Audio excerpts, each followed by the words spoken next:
Bend down low, share up, no time to worry. Party me, let's turn up, it's time to bubble. Can't no get till now, God they help am chase fly. If life show you pepper, use and make pepper soup.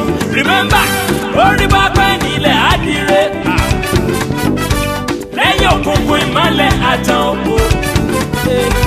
Edward wear crown, no bring come from heaven. Rich man no bring money from him mama belle. I no dey fi wey ti le la. Fi wey mẹ́sẹ̀rẹ̀ fi wey lè rọkọ̀. Ó yá paro no ti do mẹ́sẹ̀ rajo. Ó yá ká mi lẹ́jọ́, ló ká mi lẹ́jọ́. Yébà, I no dey fi wey ti le la. Fi wey mẹ́sẹ̀rẹ̀ fi wey lè rọkọ̀. Ó yá paro no ti do mẹ́sẹ̀ rajo. Mi ló ká mi lẹ́jọ́, ló ká mi lẹ́jọ́. I can't wait fi don the man lao. No, ọ̀lẹ ma maybe funny. Orun yóò ké mà ti lè sáṣọgbẹ́. Ojú ọ̀lẹ ìgbàdo mẹ́gbó yìí. Ṣọ́gbọ́, remember, orí bá pẹ́ nílẹ̀ adire. Lẹ́yìn òkùnkùn ìmọ́lẹ̀ àtàn òkú. Everywhere crown no bring am from heaven. Rich man no bring money from him mama belle. I no dey fi wey ti le la. Fi wey mẹ́sẹ̀rẹ̀ fi wey lè rọkọ̀. Ó yá paro no ti do mẹ́sẹ̀ rajo. Mi ló ká mi lẹ́jọ́, ló ká mi lẹ́jọ́. Yébà, I no dey fi wey ti le la. Fi wey mẹ́sẹ̀rẹ̀ fi wey lè rọkọ̀. Ó yá paro no ti do mẹ́sẹ̀ rajo. Ó yá ká mi lẹ́jọ́, ló ká mi lẹ́jọ́.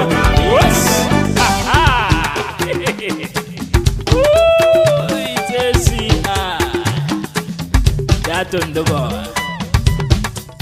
even your maker.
I no dey fi wey ti le la.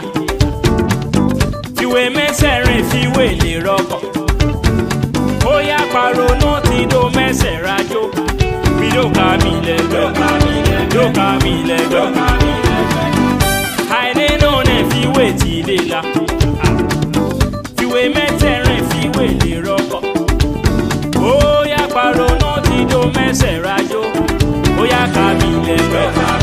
Yóò ká mi lẹ́gbẹ́. Bend down low, cheer up, no time to worry. Party me, let's turn up, it's time to bubble. Kawe no get till now, God they help am chase fly. If life show you pepper, use and make pepper soup. Remember, worry about when ilẹ̀ adire. Lẹ́yìn òkùnkùn ìmọ̀lẹ̀ àtàn òkú. Head wey wear crown no bring am from heaven. Rich man no bring money from him mama belle. Àìní no dey fiwe tilela. Fiwe mẹ́sẹ̀rin fiwe lè rọ́kọ̀. Ó yá pàrọ̀ náà ti do mẹ́sẹ̀ rájò. Ó yá ká mi lẹ́gbẹ́. Yóò ká mi lẹ́gbẹ́. Yébà àìní no dey fiwe tilela. Fiwe mẹ́sẹ̀rin fiwe lè rọ́kọ̀. Ó yá pàrọ̀ náà ti do mẹ́sẹ̀ rájò. Mi ló ká mi lẹ́gbẹ́. Yóò ká mi lẹ́gbẹ́. I can't wait for done in my love. No, ọ̀lẹ́ mà maybe funny. Orun yóò ké mà ti lè ṣàṣọgbẹ́. Ojú ọ̀lẹ́ ìgbàdo mẹ́kọ yìí. Ṣọ́gbọ́, remember, orí bá pẹ́ nílẹ̀ adire. Lẹ́yìn òkùnkùn ìmọ̀lẹ̀ àtàn òkú. Everywhere crown no bring am from heaven. Rich man no bring money from him mama belle. Àìní no dey fiwe tilela. Fiwe mẹ́sẹ̀rin fiwe lè rọ́kọ̀. Ó yá pàrọ̀ náà ti do mẹ́sẹ̀ rájò. Mi ló ká mi lẹ́jọ́. Yóò ká mi lẹ́jọ́. Yébà àìní no dey fiwe tilela. Fiwe mẹ́sẹ̀rin fiwe lè rọ́kọ̀. Ó yá pàrọ̀ náà ti do mẹ́sẹ̀ rájò. Ó yá ká mi lẹ́jọ́. Yóò ká mi lẹ́jọ́.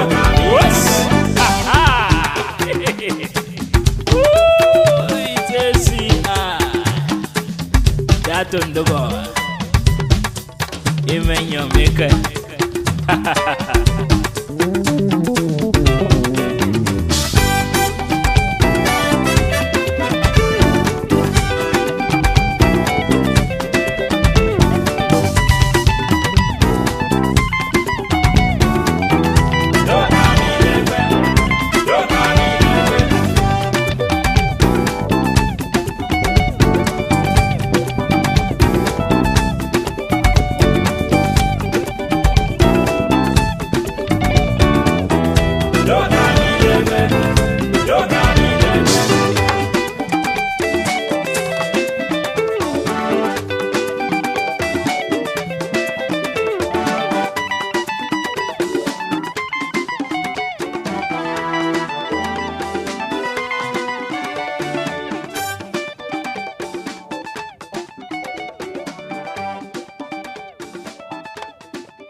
Àìní no dey fiwe tilela. Fiwe mẹ́sẹ̀rin fiwe lè rọ́kọ̀. Ó yá pàrọ̀ náà ti do mẹ́sẹ̀ rájò. Mi ló ká mi lẹ́gbẹ́. Yóò ká mi lẹ́gbẹ́. Àìní no dey fiwe tilela. Fiwe mẹ́sẹ̀rin fiwe lè rọ́kọ̀. Ó yá pàrọ̀ náà ti do mẹ́sẹ̀ rájò. Ó yá ká mi lẹ́gbẹ́. Yóò ká mi lẹ́gbẹ́. Bend down low, cheer up, no time to worry. Party me, let's turn up, it's time to bubble. Kawe no get till now, God they help am chase fly. If life show you pepper, use and make pepper soup. Remember, orí bá pẹ́ nílẹ̀ adire. Lẹ́yìn òkùnkùn ìmọ̀lẹ̀ àtàn òkú. Head wey wear crown no bring am from heaven. Rich man no bring money from him mama belle. Aine no ne fi we tilela. Fi we mesere fi we ni roko. Oya paro no ti do mesera jo. Oya kamile do kamile do. Yeba aine no ne fi we tilela. Fi we mesere fi we ni roko. Oya paro no ti do mesera jo. Mi do kamile do. I can't wait for you done in my love. No, but let my aim be funny. Orun yóò ké màtìlé sáṣọgbẹ́. Ojú ọ̀lẹ ìgbàdo mẹ́kọ yìí. Ṣọ́gbọ́, remember, orí bá pẹ́ nílẹ̀ àdìrẹ. Lẹ́yìn òkùnkùn ìmọ̀lẹ̀ àtàn òkú. Everywhere crown no bring am from heaven. Rich man no bring money from him mama belle. I dey know ne fi we tilela. Fi we mesere fi we le roko. Oh ya paro no ti do mesera yo. Mi do kamile do kamile. Yeba I dey know ne fi we tilela. Fi we mesere fi we le roko. Oh ya paro no ti do mesera yo. Oh ya kamile do kamile do. Whoosh! Ooh, it's a that on the go. Even your maker.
I know ne fi we tilela.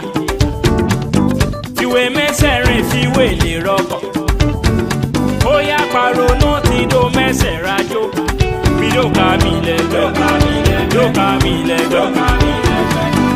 I know ne fi we tilela. Fi we mesere fi we le roko. Oya paro no ti do mesera jo. Oya kamile do kamile. Bend down low, cheer up, no time to worry. Party me, let's turn up, it's time to bubble. Can't wait no get till now, God they help am chase fly. If life show you pepper, use and make pepper soup. Remember, worry about when ile adire. Lẹ́yìn òkùnkùn ìmọ̀lẹ̀ àtàn òkú. Everywhere crown no bring am from heaven. Rich man no bring money from him mama belle. I know ne fi we tilela. Fi we mesere fi we le roko. Oya paro no ti do mesera jo. Oya kamile do kamile. Yeba I know ne fi we tilela. Fi we mesere fi we le roko. Oya paro no ti do mesera jo. Mi do kamile do. I can't wait for you done in my love. No, but let my aim be funny. Orun yóò ké màtìlé sáṣọgbẹ́. Ojú ọ̀lẹ ìgbàdo mẹ́kọ yìí. Ṣọ́gbọ́, remember, orí bá pẹ́ nílẹ̀ àdìrẹ. Lẹ́yìn òkùnkùn ìmọ̀lẹ̀ àtàn òkú. Everywhere crown no bring am from heaven. Rich man no bring money from him mama belle. Àìní no nà fi wé tilé la. Fiwé mẹ́sẹ̀rẹ̀ fi wé lè rọkọ̀. Ó yá pàrọ̀ náà ti dó mẹ́sẹ̀ rájò. Bídó ká mi lẹ́jọ́. Bídó ká mi lẹ́jọ́. Yéwà àìní no nà fi wé tilé la. Fiwé mẹ́sẹ̀rẹ̀ fi wé lè rọkọ̀. Ó yá pàrọ̀ náà ti dó mẹ́sẹ̀ rájò. Ó yá ká mi lẹ́jọ́. Bídó ká mi lẹ́jọ́.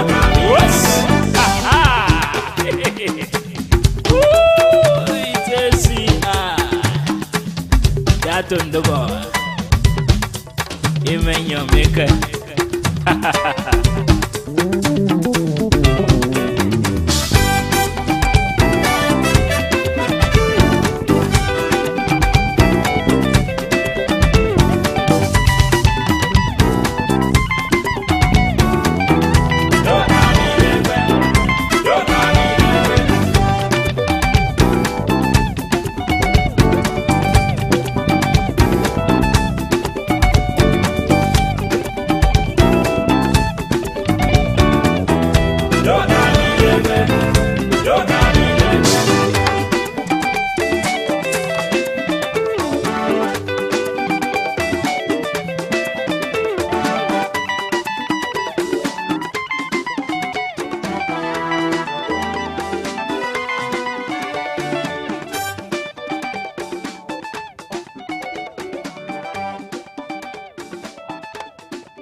Fiwé mẹ́sẹ̀rin fiwé lè rọkọ̀. Ó yá pàrọ̀ náà ti dó mẹ́sẹ̀ rájò. Bídó ká mi lẹ́jọ́. Bídó ká mi lẹ́jọ́. Àìní náà nẹ̀ fiwé tìlé la. Fiwé mẹ́sẹ̀rin fiwé lè rọkọ̀. Ó yá pàrọ̀ náà ti dó mẹ́sẹ̀ rájò. Ó yá ká mi lẹ́jọ́. Bídó ká mi lẹ́jọ́. Bend down low, cheer up, no time to worry. Party me, let's turn up, it's time to bubble. Kawe no get tail, now God they help am chase fly. If life show you pepper, use am make pepper soup. Remember, orí bá pẹ́ nílẹ̀ àdìrẹ. Lẹ́yìn òkùnkùn ìmọ̀lẹ̀ àtàn òkú. Everywhere crown no bring am from heaven. Rich man no bring money from him mama belle. Àìní no nà fi wé tilé la. Fiwé mẹ́sẹ̀rin fiwé lè rọkọ̀. Ó yá pàrọ̀ náà ti dó mẹ́sẹ̀ rájò. Ó yá ká mi lẹ́jọ́. Yóò ká mi lẹ́jọ́. Yébà àìní no nà fi wé tilé la. Fiwé mẹ́sẹ̀rin fiwé lè rọkọ̀. Ó yá pàrọ̀ náà ti dó mẹ́sẹ̀ rájò. Bídó ká mi lẹ́jọ́. Bídó ká mi lẹ́jọ́. I can't wait for done in my love. No, ọ̀lẹ́ mà é mẹ́bí pọ́nẹ́. Oòrùn yóò ké mà ti lè sáṣọgbẹ́. Ojú ọ̀lẹ́ ìgbàdo mẹ́kọ yìí. Ṣọ́gbọ́, remember, orí bá pẹ́ nílẹ̀ àdìrẹ. Lẹ́yìn òkùnkùn ìmọ̀lẹ̀ àtàn òkú. Everywhere crown no bring am from heaven. Rich man no bring money from him mama belle. Àìní no nà fiwé tilé la. Fiwé mẹ́sẹ̀rin fiwé lè rọkọ̀. Ó yá pàrọ̀ náà ti dó mẹ́sẹ̀ rájò. Bídó ká mi lẹ́jọ́. Bídó ká mi lẹ́jọ́. Yébà àìní no nà fiwé tilé la. Fiwé mẹ́sẹ̀rin fiwé lè rọkọ̀. Ó yá pàrọ̀ náà ti dó mẹ́sẹ̀ rájò. Ó yá ká mi lẹ́jọ́. Bídó ká mi lẹ́jọ́.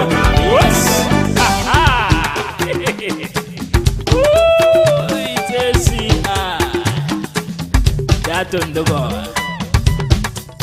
Imenyo meke.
La ilolo le o, la ilolo. Aki wangumi,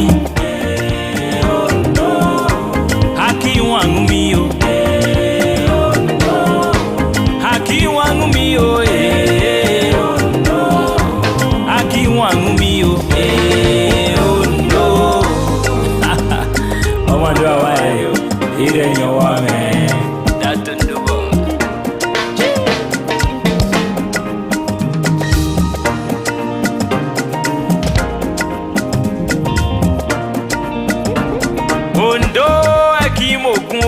Motailatu, Ondo ekimogun o, Motailatu, Ondo ekimogun o, Motailatu se, Ondo ekimogun o, Motailatu, Akiwangumi,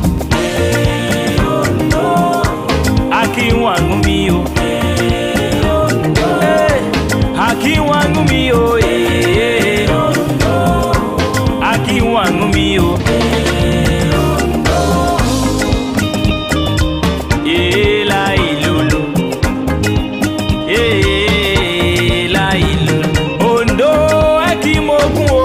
Motailatu, Ondo ekimogun o, Motailatu, Akiwangumi o, Akiwangumi o, Akiwangumi o,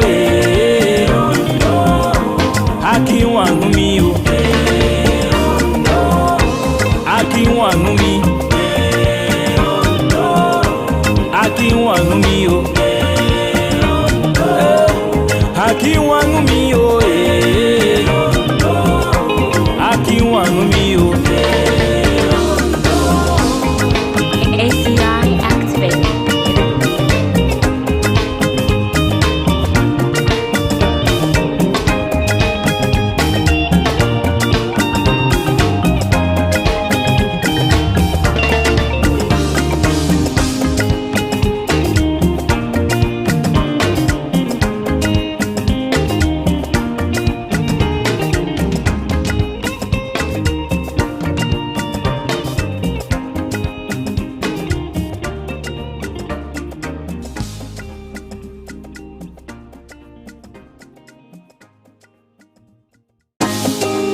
Hello, 12.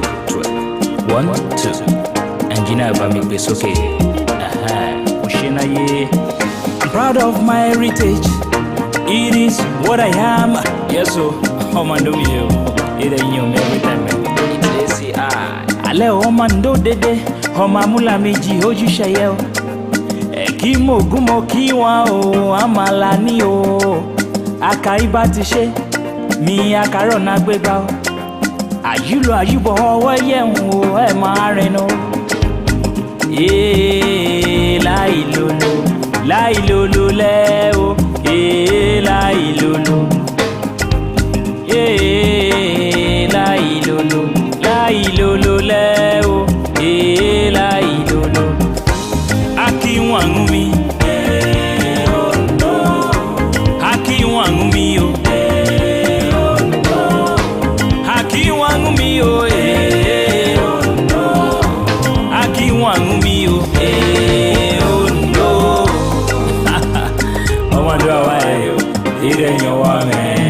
That Ondo boy.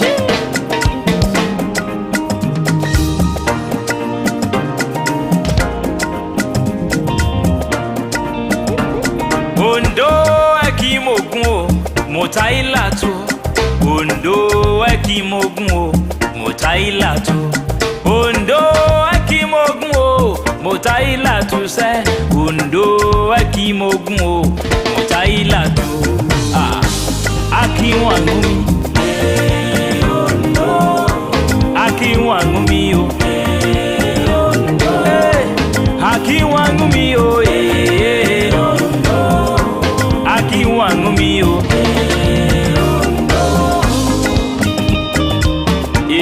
La ilolo. La ilolo. Ondo ekimogun o, motaila to. Ondo ekimogun o, motaila to. Akiwangumi o. Akiwangumi o. Akiwangumi o. Akiwangumi o. Akiwangumi. Akiwangumi o. Akiwangumi.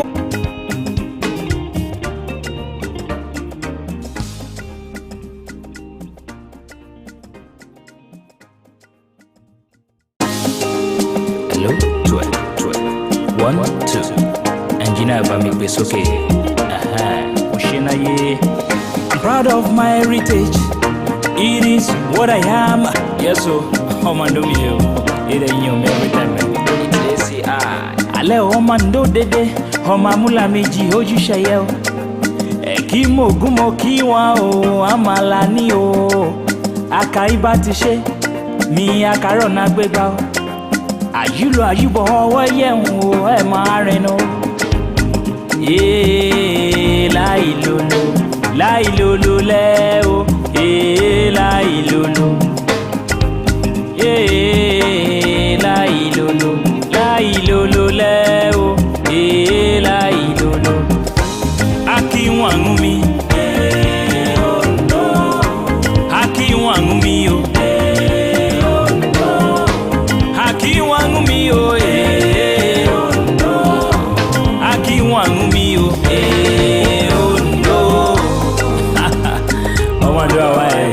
It ain't your woman. That Ondo boy.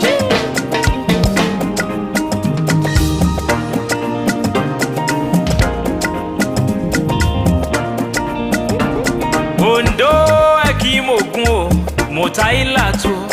Ondo ekimogun o, motaila to. Ondo ekimogun o, motaila to se. Ondo ekimogun o, motaila to. Ah, akiwangumi.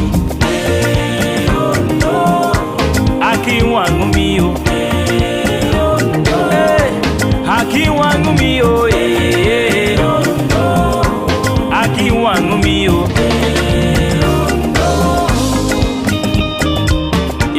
La ilolo. La ilolo. Ondo ekimogun o, motaila to. Ondo ekimogun o, motaila to. Akiwangumi o. Akiwangumi o. Akiwangumi o.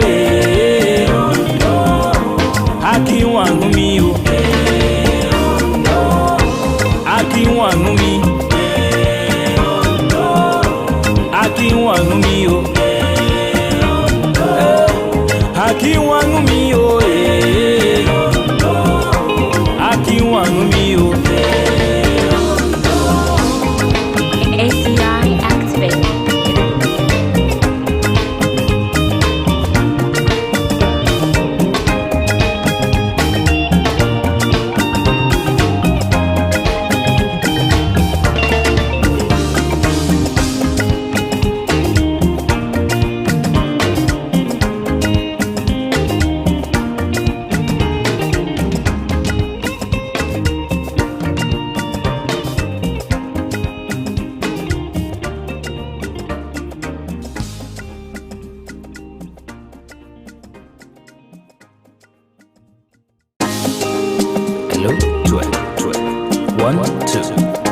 engineer by me be okay.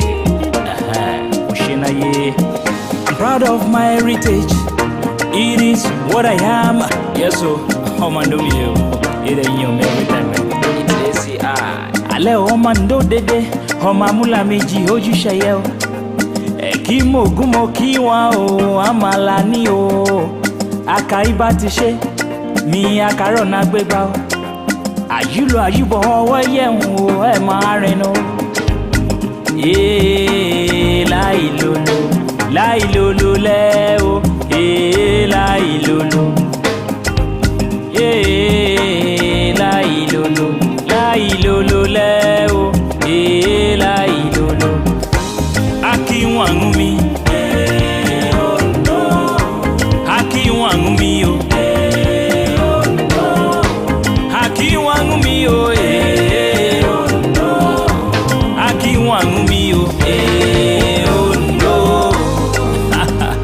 Oh my God, it ain't your woman. That's the one.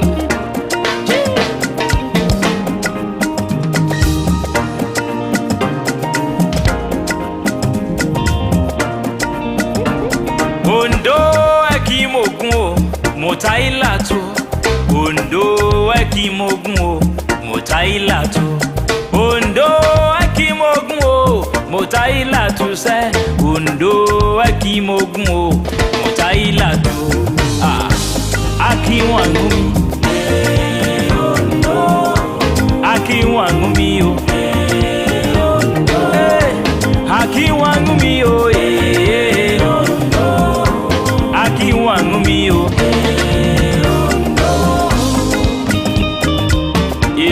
Lailolo. Lailolo. Ondo ekimogun o, motaila to. Ondo ekimogun o, motaila to. Aki wangumi o. Aki wangumi o. Aki wangumi o. Aki wangumi o. Aki wangumi. Aki wangumi o.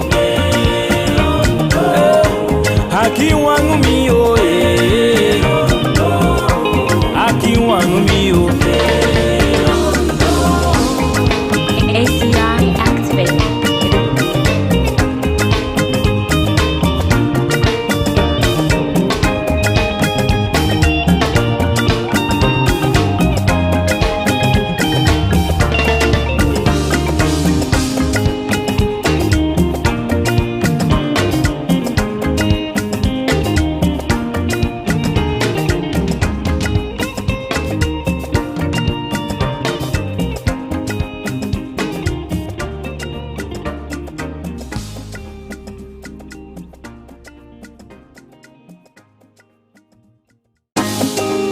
Hello, 12. 1, 2. Engineer by me be okay. I'm proud of my heritage. It is what I am. Yes, so man do me. It ain't you every time. It's ACI. Ale man do dede. Mula meji hoju shayel. Kimo gumo kiwa o amalani o. Akaiba tishe mi akarona gbegba o. Ayulo ayubo owo yen o e ma rin o. Lailolo. Lailolo le o. Lailolo. Lailolo. Lailolo le o. Lailolo. Aki wangumi. Aki wangumi o. Aki wangumi o. Aki wangumi o. Oh my God, it ain't your woman. That's the one.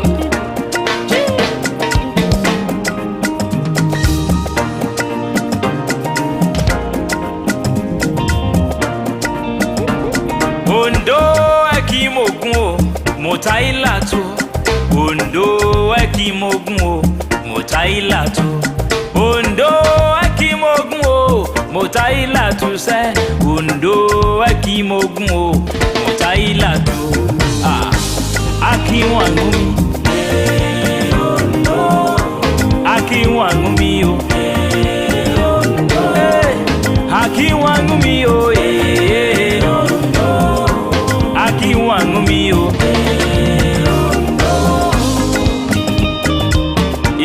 la ilulu la ilulu Ondo aki mogun o Motaila tu Ondo aki mogun o Motaila tu Aki wangumi o Aki wangumi o Aki wangumi o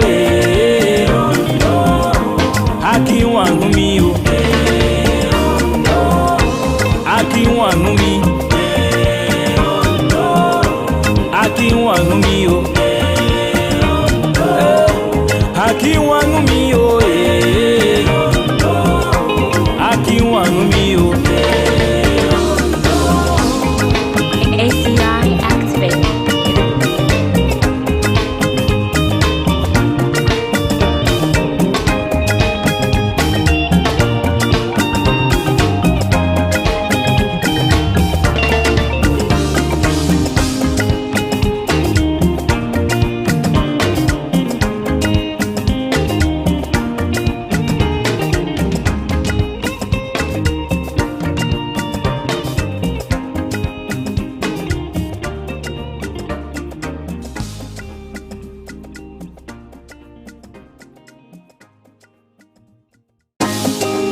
Hello, 12. 1, 2. Engineer Bami is okay. Mushina ye. I'm proud of my heritage. It is what I am. Yes, so. Homando me. It ain't you, every time. ADESIMBO. Ale homando dede. Homamula meji hoju shayel. Ekimo gumo kiwa o. Amalani o. Akaiba tishe. Mi akarona gbegba o. Ayulo ayubo ọwọ́ yẹ̀wò ẹ̀ máa rìnà. Láìlòlò láìlòlò lẹ́ o. Láìlòlò láìlòlò láìlòlò lẹ́ o. Láìlòlò. Aki wangumi Aki wangumi o. Aki wangumi o Aki wangumi o Ondo. Ọmọ ọdún àwa ẹ̀ ìrẹ̀ yàn wá mẹ́. Dátún dúbọ̀.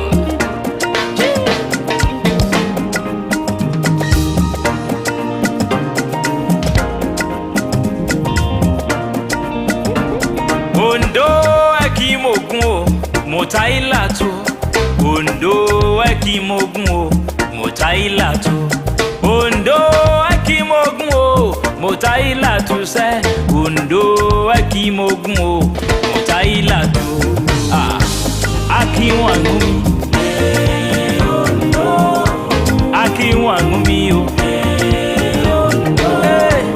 Aki wangumi o Aki wangumi o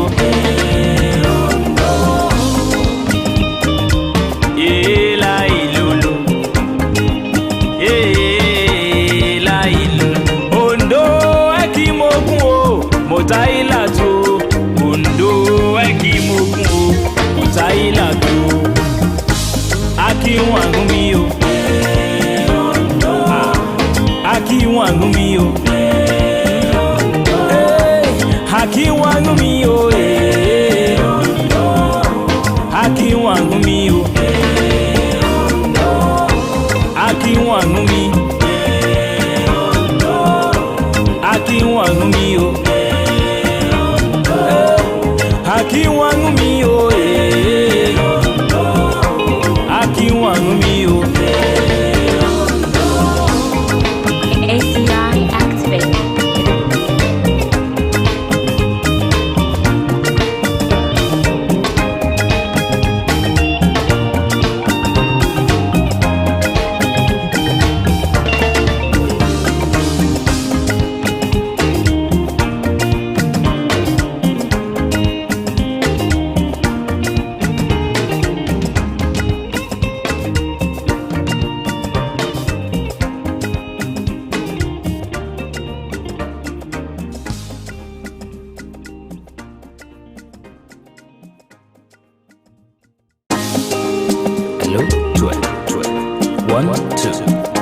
Engineer bá mi gbé sókè. Oshinaye. I'm proud of my heritage. It is what I am. Yes, so man do me here. It ain't you every time. Ale man do dede. Mula meji oju sheye o. Eki mogumo kiwa o amalani o. Akaiba ti ṣe mi akaro na gbegba o. Ayulo ayubo owo yehun o e ma rin o. Láìlóló lẹ́ o. Láìlóló. Láìlóló lẹ́ o. Láìlóló. Akiwangu mi. Akiwangu mi o. Akiwangu mi o. Akiwangu mi o. Mama do away. It ain't your woman. That don't do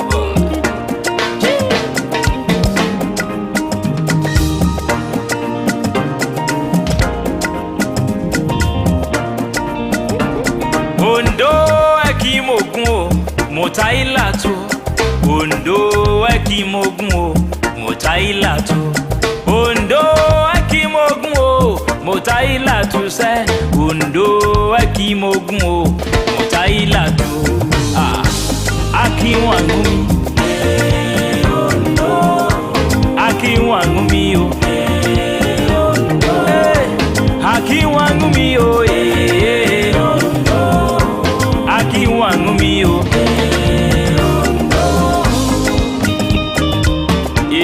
Láìlóló. Láìlóló. Ondo ekimogun o, motaila to. Ondo ekimogun o, motaila to.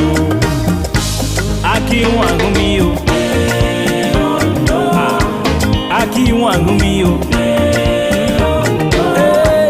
Akiwangu mi o.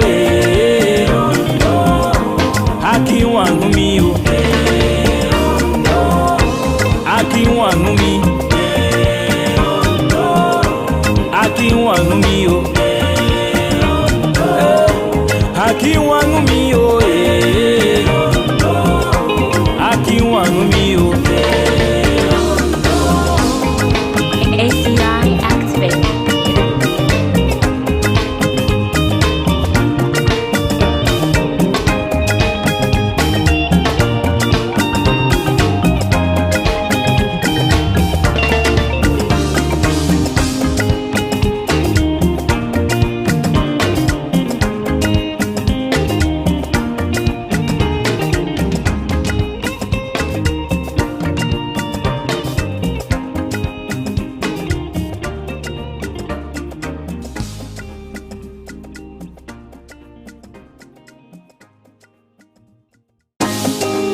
Hello, 12. 1, 2. Engineer bá mi gbé sókè. Oshinaye. I'm proud of my heritage. It is what I am. Yes, so man do me here. It ain't you every time. Ale man do dede. Mula meji oju sheye o. Eki mogumo kiwa o amalani o. Akaiba ti ṣe mi akaro na gbegba o. Ayulo ayubo owo yehun o e ma rin o. Láìlóló. Láìlóló lẹ́ o. Láìlóló. Láìlóló. Láìlóló lẹ́ o. Láìlóló. Akiwangu mi. Akiwangu mi o. Akiwangu mi o. Akiwangu mi o. Mama do away. It ain't your woman. That don't do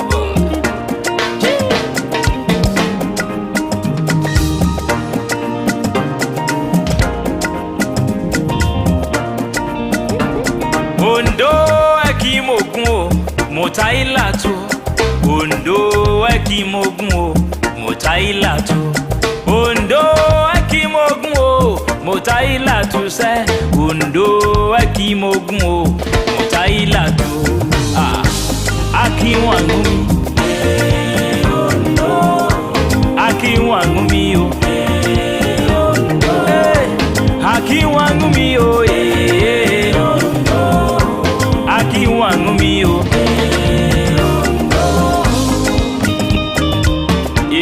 la ilolo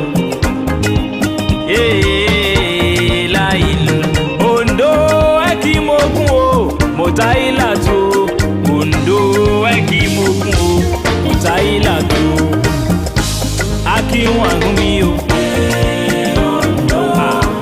Akiwangumi o Akiwangumi o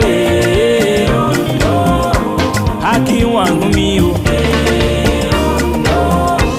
Akiwangumi Akiwangumi o Akiwangumi o Akiwangumi o ACI activate.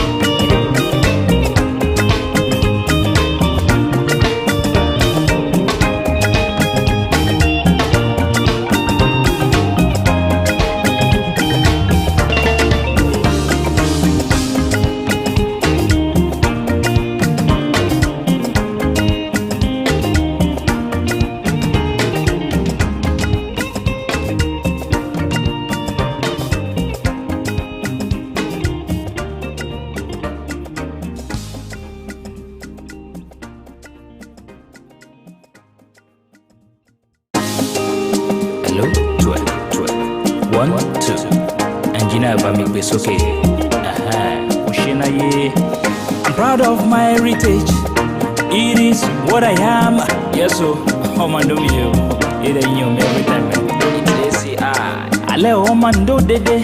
Homamula meji hoju shayel. Ekimo gumo kiwa o. Amalani o. Akaiba tishe.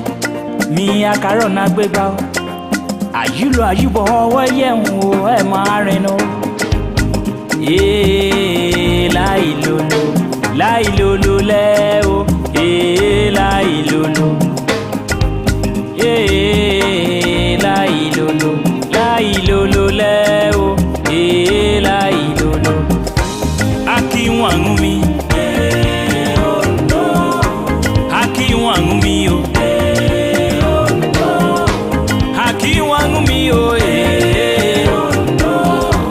Akiwangumi o no. Ọmọ do awa yo ire yan wa me that do bo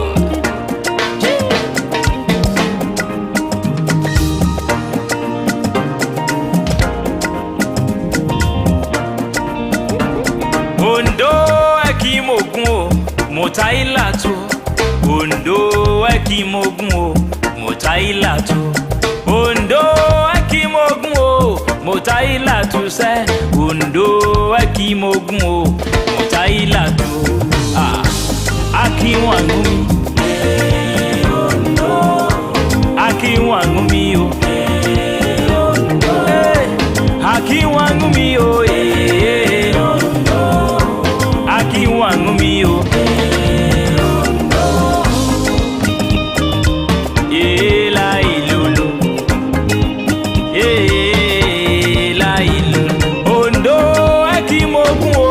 Motaila to Ondo Akimogun o Motaila to Akiwangumi o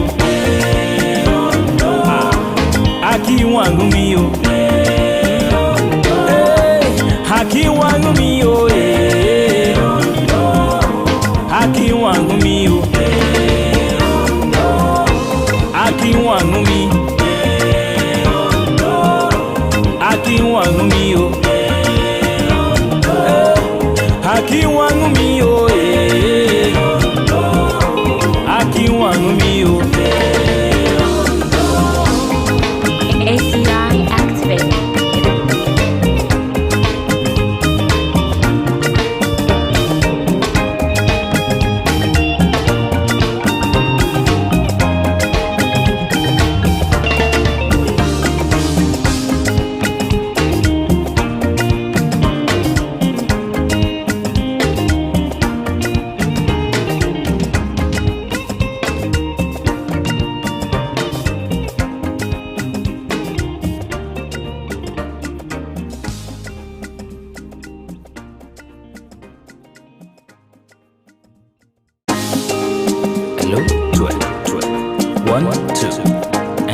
make this okay. I'm proud of my heritage. It is what I am. Yes, so man do me. It ain't you every time. It's ACI. Ale man do dede. Mula meji oju shayel. Kimo gumo kiwa o amalani o. Akaiba ti she. Mi akarona gbegba o. Ayulo ayubo owo yen o e ma rin o. Láìlóló lẹ́ o, láìlóló. Láìlóló lẹ́ o, láìlóló. Akínwànú mi, akínwànú mi o. Akínwànú mi o, akínwànú mi o. Do away, it ain't your woman. That don't do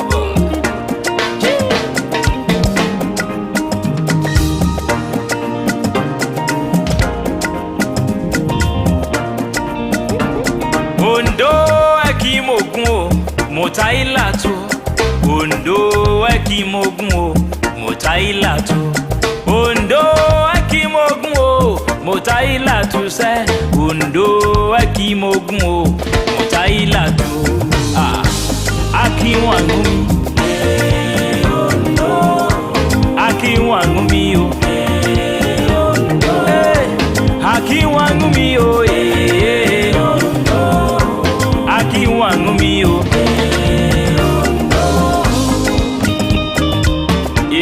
Lailolo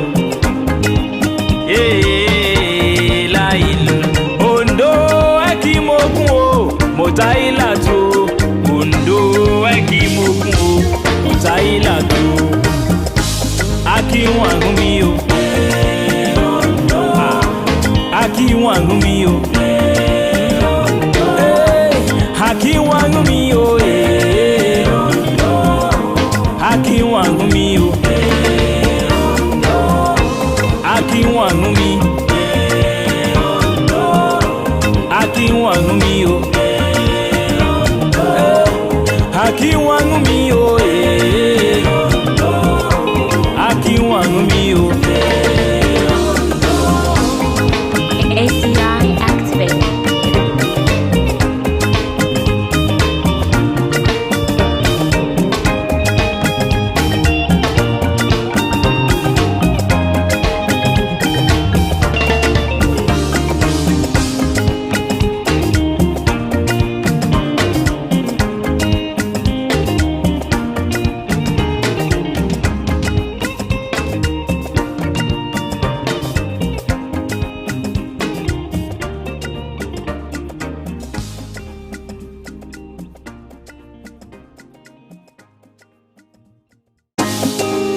Hello, 12.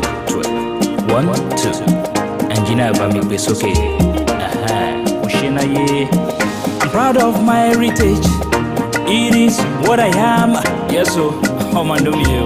It ain't you every time. It's ACI. Ale man do dede. Mula meji oju shayel. Kimo gumo kiwa o amalani o. Akaiba ti she. Mi akarona gbegba o. Ayulo ayubo owo yen o e ma rin o.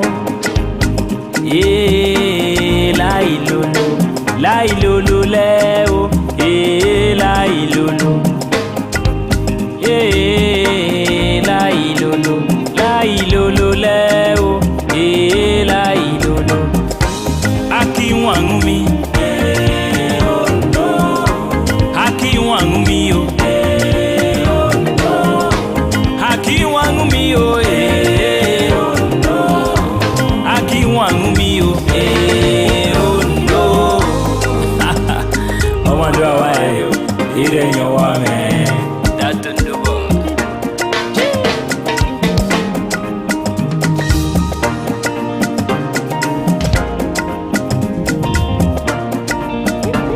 Ondo akimogun o motaila to Ondo ekimogun o motaila to Ondo ekimogun o Motaila tu se Undo aki mogun o Motaila tu Aki wangumi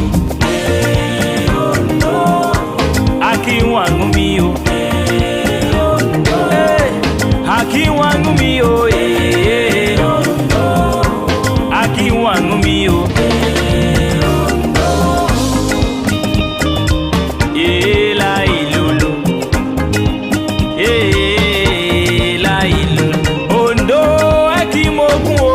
Motaila tu Undo eki mogun o Motaila tu Aki wangumi o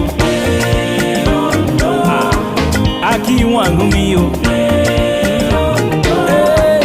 Aki wangumi o Aki wangumi o Aki wangumi Aki wangumi o Aki wangumi o Aki wangumi o ACI activate.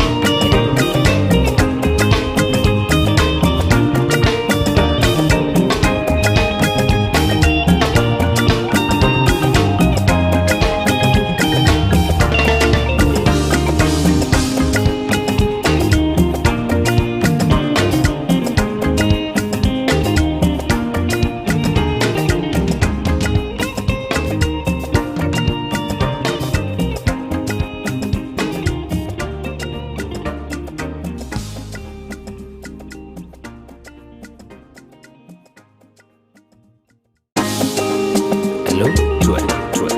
1, 2. Engineer Bami is okay. I'm proud of my heritage. It is what I am. Yes, so man do me. It ain't you every time. It's ACI. Ale man do dede. Mula meji hoju shayel. Eki mogumo kiwa o amalani o. Akaiba tishe. Mi akarona gbegba o. Ayulo ayubo ọwọ́ yẹ̀wò ẹ̀ máa rìn o. Láìlolo láìlolo lẹ́ o. Láìlolo láìlolo láìlolo lẹ́ o. Aki wangumi o. Ọmọdé wa ẹ̀ ìrẹ̀yìn wa mẹ́.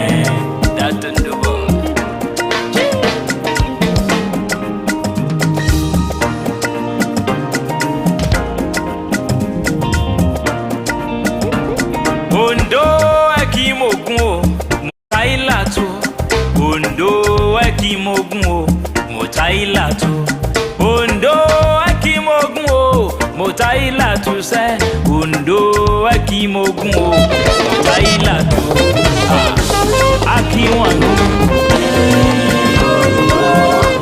Aki wangumi o Aki wangumi o Aki wangumi o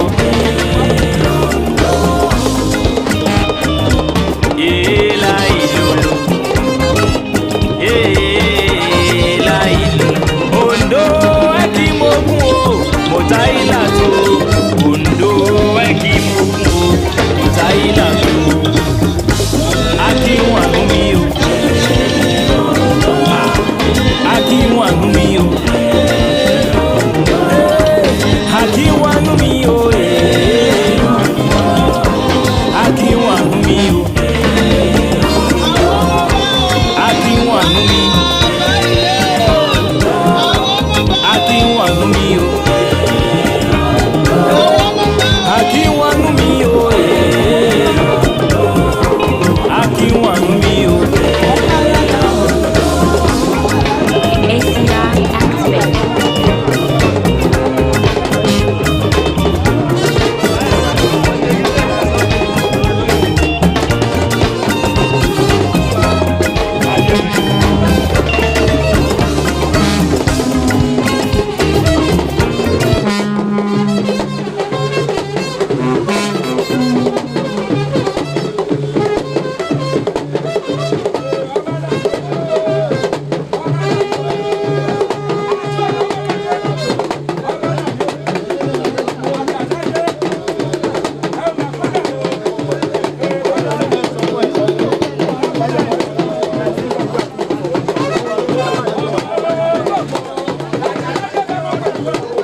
Aṣẹ́ wa lùlù.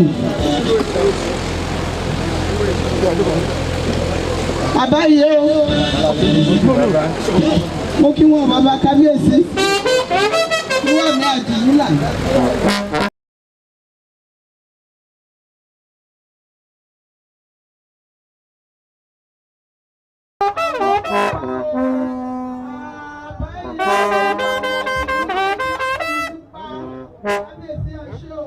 Thank you for honoring us. I want to sincerely apologize that we are starting a little bit behind schedule because there are so many things ongoing in Ondo State today, and in fact, ADESIMBO has prominent roles to play in almost all of them. So we are here now, and we are starting off right away. We're going to start by having the national anthem.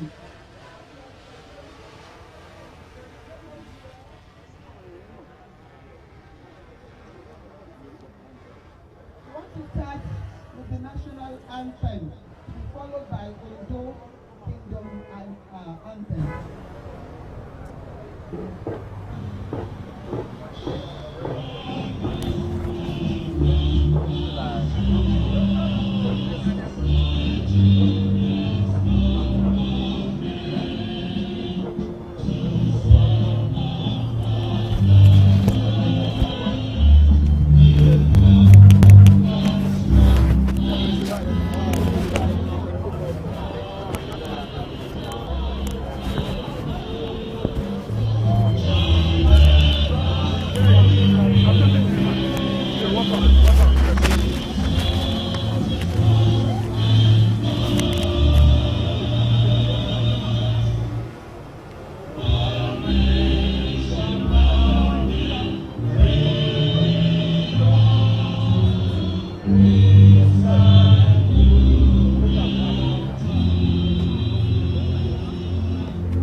Followed by the Ondo anthem.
Now we'll go to the opening prayers to be said by the Right Reverend Dr. S.A. Uni, the Lord Bishop and the Lord Bishop of Ondo Diocese and Community.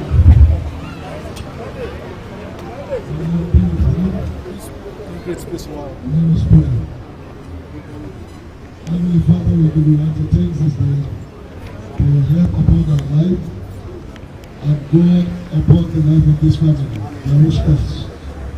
Thank you for Papa, whose sweet memory today we commemorate, for all the worthy legacies that God, Papa, left behind for us. And thank you, Lord, as we follow in His stead and in serving the purpose of God for our generations. Thank you for our monarch, Dr. Victor KILADEJO. God, and for all prominent citizens and religion of this wonderful kingdom that we are brought from far and near as we celebrate at this time. We ask God for some opening of glory and your prayer in heaven. And while we do this verse tonight, let your only name be glorified. And God bless us in return. We ask for as many have come safely and those who have returned. But many of us shall return as a whole. We shall return rejoicing. Thank you, blessed Father. We pray through Jesus Christ, our Lord. Amen. Thank you, my Lord Bishop.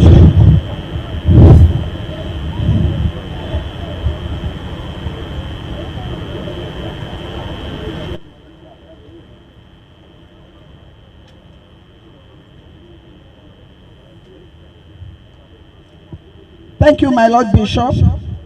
We want to welcome dignitaries who are here seated today. Want to start with the KBAC. Most referred, His Imperial Majesty, Oshemawe of Ondo Kingdom, KBAC, Oba Dr. Victor ADESIMBO KILADEJO III, the Oshemawe and paramount ruler of Ondo Kingdom at home and in the diaspora. You are heartily welcome here, KBAC. Abaye o, ade apẹ lórí o, bàtà apẹ lẹ́sẹ̀ o, èjìgbà ìlẹ̀kẹ̀ apẹ lọ́rùn o, ìrùkẹ̀rẹ̀ àjòkínní o, òpó àtìrì mọ́lẹ̀ o, ẹ jẹjẹrẹ àwájú lọ o. KBAC, thank you for coming. Mo kí àwọn bàbá lógún dédé. Àṣẹ o bàbá Lisa, our Prime Minister. Àṣẹ o bàbá Jọmọ mo kí wọn o. Bàbá Jọmọ ọ̀yàn àlùdà àṣẹ o. Bàbá Sàṣẹ mo kí wọn o. Ọ̀nì àkìtọ̀dúnmọ̀gé máìkì ló fi bàbá Sàṣẹ mà ṣe é gbọ́ o. Iye ó dára tán gbẹrẹgẹdẹ. Ó ṣe ó bàbá lógún. Bá jàjà lẹ́gbọ́rọ́. Ó àlejò gùlé ẹ̀gbẹ́. Mo kí wọn o. Dáàdì Ọ̀dọ̀fin elect. Àkúsàn ọjọ́ ìsíwájú. Nínú ayọ̀ àtàlàfíà àṣẹ o. Mo kí our spiritual fathers. I start with the Lord Bishop of Ondo Kingdom, Anglican Communion in Ondo Diocese, the Right Reverend Dr. Stephen Adeniraoni, and Mama Ondo, you are heartily welcome. Moki Baba Alimio, the spiritual leader of all Muslims. Moki Mo Baba Alhaji Chief Alimi, Dr. Alimi, Ashoba Akudide. Bàbá gan Awosika ni wọ́n ọ̀nùbá agídé náà nánìgà wá sí mosque sí bàbá gan dá agbádá bolẹ̀ òṣèọba àlùjọ́nà ẹ̀ ní mísẹ́ o. Mo tún kí àwọn dáàdi wa, another spiritual father in the house. Daddy, he is the leader of the Celestial Church of Christ in the whole of Ondo Kingdom. He is in the person of the most venerable superior evangelist Ogunsanya. Mo kí wọn bàbá. Hallelujah òní tán lẹ́nu yín o. Mo wá kí àwọn báwa dédé, but before that, let me welcome sincerely some of our international guests who have come here to honor the Awosikas by gracing this occasion. I want to start with Savio Sadiq Digi, Senator Savio Sadiq Digi. He's the Seriki Bermuda of Gwandu Emirates. Please give him a round of applause. He is the former Director General of the National Boundary Commission in Nigeria. You're welcome, sir. He's a friend of the Awoshikas, a friend to Professor Larry Awosika. Thank you for coming, sir. I also want to recognize Savio Aliu Omar, MON, a representative of the United Nations in our midst here, who is coming here all the way from the New York, from the UN's office to represent the United Nations at this Awosika's outing. Sylvia Aliyu Omar, you are heartily welcome, sir.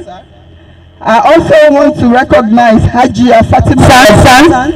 Fatima Hajia Hassan is from the National Commission for Museums and Monuments in Kaduna. He has come here to see what we say we are doing, so he can take the reports back to Kaduna in the name of the Awoshikas. You know you are my dance partner, so we're going to dance later, but now we're welcoming you formally. Thank you so much, ma'am. I move to chiefs in the house who are here. There are so many. I can't remember one Awosika person here who is not a chief in Ondo Kingdom. He has been a chief in some big places. So I want to start with the big guns in Awosika family. I start with Daddy KILADEJO Awosika, former executive director of First Bank Nigeria.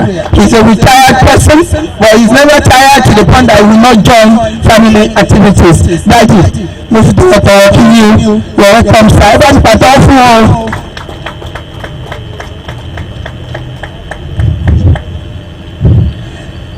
I move to another daddy in the house. Daddy, Chief Sheni Awosika.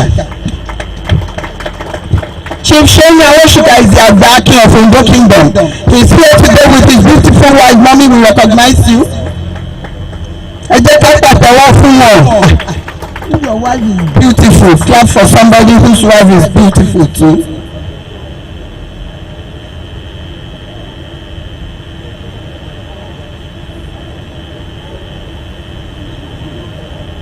Okay, sir.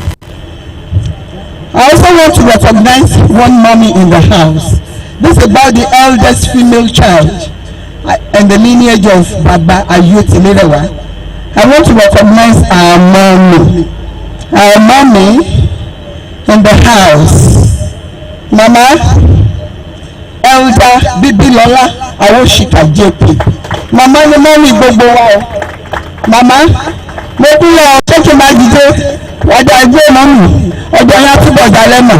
thank you for coming to honor your own. Yes, once I age Mama from Dubai, like 9 decades. Mama, you are looking so good. God bless you more with sound health.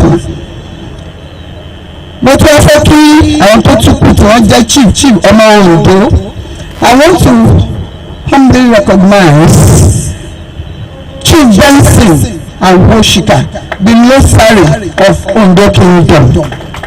And also me, and as the chairman board of trustees of the Awosika Museum and Hall of Fame.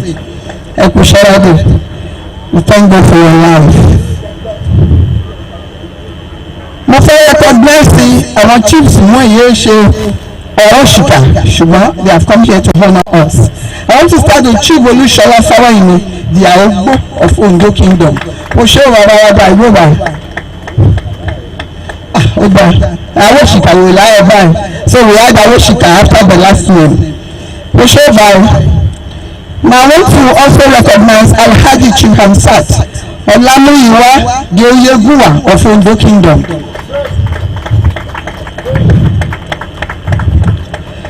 We have here another Awosika son, Dr. Olubayogo Awosika, the managing director of Medlin Hospital in Lagos, with his wife, Dr. Dere Awosika.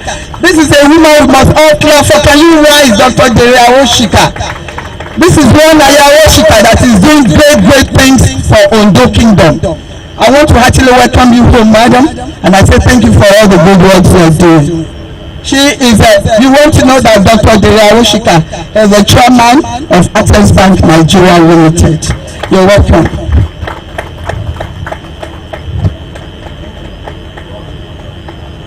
I want to recognize Chief Isaac Akintaje. Is the Sauru of Ondo Kingdom. I also want to recognize Chief Isaac Fadoju Dole of Ondo Kingdom there on the other side. I want to recognize Chief Wole Benson Mukia Obai. Our newest.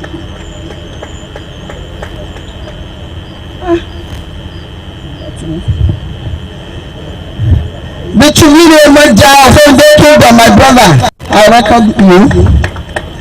And we have the newest chief in Ondo Kingdom amongst the Awosikas.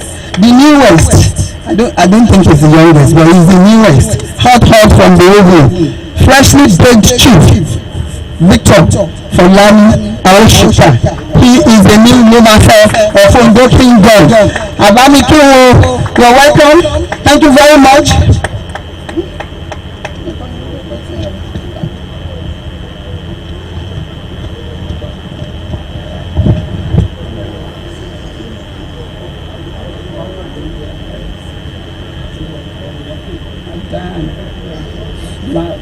I want to recognize Chief Boluwaji Akinfolajimi, the Aruwa of Ondo Kingdom, and also Chief Awosika, the noble chief of Ondo Kingdom. All other dignitaries, I recognize you and I welcome you on behalf of the Awosikas. If I'm not calling your name, it's because we don't have it on the list. I'm going to get because we don't have it on the list. And I will call them. And I will call them back. There is somebody I need to recognize. He's been up and doing up and down since we got here. Up and down since we. That is the professor representing. That is representing the Awosikas at the United Nations. Professor Larry Awosika. For this reason, we are here today. Who has done a lot of job, who has been a strong pillar in this effort. We want to sincerely say thank you for the good job you are doing, sir. I want to say that our Awosika they are with you. And the Spirit of God is also with you. Thank you very much, sir. Yes, well renowned professor. Uncommon. I think he's the first professor of geophysics in Nigeria. Our Awosika, the first to get a beautiful wife, the first to become a professor, the first to make a street with interlocking, in the kingdom. I don't know what other families are doing. They are still in the show. I don't know myself how I do. How no DJ follow shame so that we'll be the first, so that the Awosikas will not be coming first in all things. I want to sincerely round up by saying thank you for coming, everyone. I want to say thank you for honoring us, and I want to pray that the Lord will honor you. As we move to the next item, the next item on the agenda is Oshemare's opening remarks.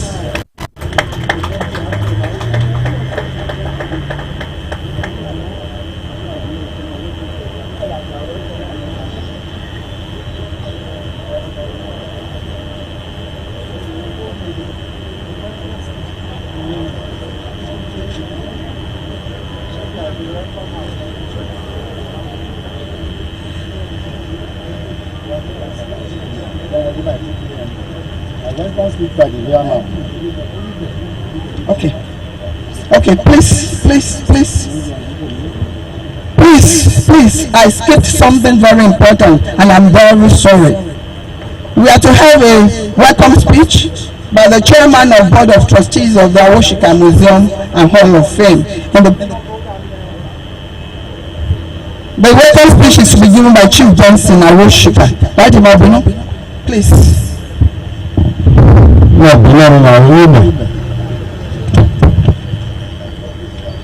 Báyìí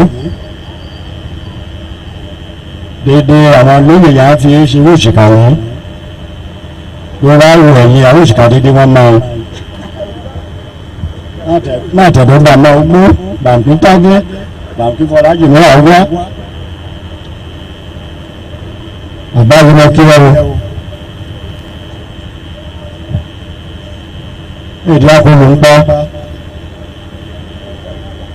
lágbàá ìyàjọ náà àbúrò ẹ̀yìn òṣọ́kọ́ ti tẹ́ ká kókó àjẹpẹ́ o kókó bàdísà mọ́ kí ẹ o ọ̀bàdé ọ̀rẹ́rú ọ̀tẹ̀rú ọmọ ìyàwó ẹ̀rú ìlọ́gbọ̀n yẹn gbámútẹ̀ àjẹpẹ́ ọ̀bà ẹ̀ máa ẹjọ́ ọmọ kí ẹ o ọ̀yàn àlúdà ṣọwọ́ bàbá àmúdà gbogbogbò létí ọ̀yànyànyàn nímọ́ ògbànákù àpò àgbẹ́pàwú ìdòǹdó lè sàn yí o àjẹpọ̀ bàbá bàm ṣàṣẹ òun tún ṣe lọ́dún ní tó àdúgbò ẹ̀ tó ṣe ó kótó pàtà alẹ́gbẹ́jọdé ọ̀hún tún ṣe òyú wọ́n ní àkùkọ́dúnrún kí wọ́n kì í ṣàṣẹ ó mà sẹ́ wà ó pẹ̀lú àbí odò tó ṣe sẹ́wọ̀n ayé òde àjẹpọ̀ báyìí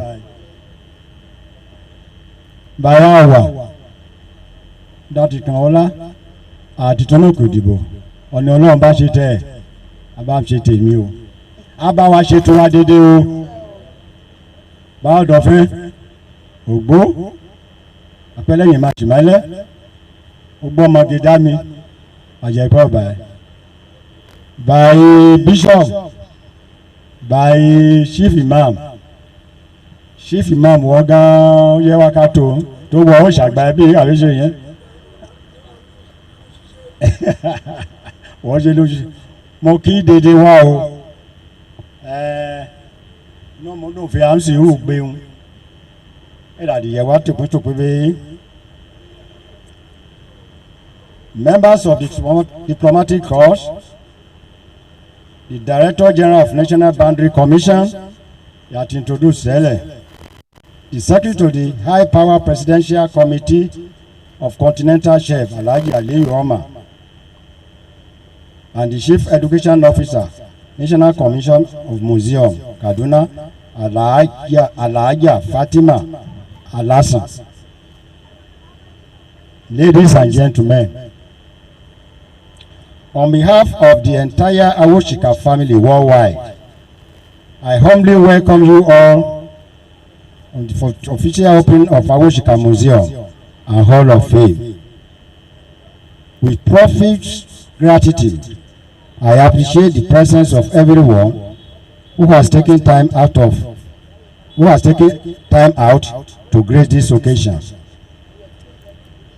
As recorded in the Book of Families in the Library of Congress of the United States of America, the Awosika family from Ondo City, Nigeria, is one of the largest families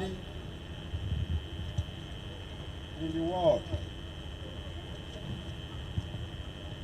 particularly in Nigeria and Africa. The Awosika family house, which is located at this location, number 2, Odotu Street, Ondo City, Nigeria, is recognized as the main Awosika family house in Ondo, where the first Awosika High Chief, Shashere Ayotilere Awosika, who died on 9th April 1909 at the ripe age of 90, lived with his family consisting of his 200 wives and children.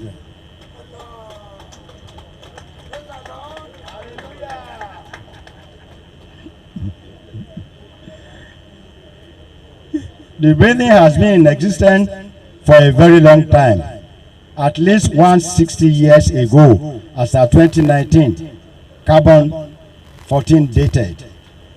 The listed building, originally built with mud, has been structurally restored. The restoration was professionally executed to ensure stability of the Hegel building, while keeping the spaces intact, as well as providing modern lighting, conveniences, and ventilation.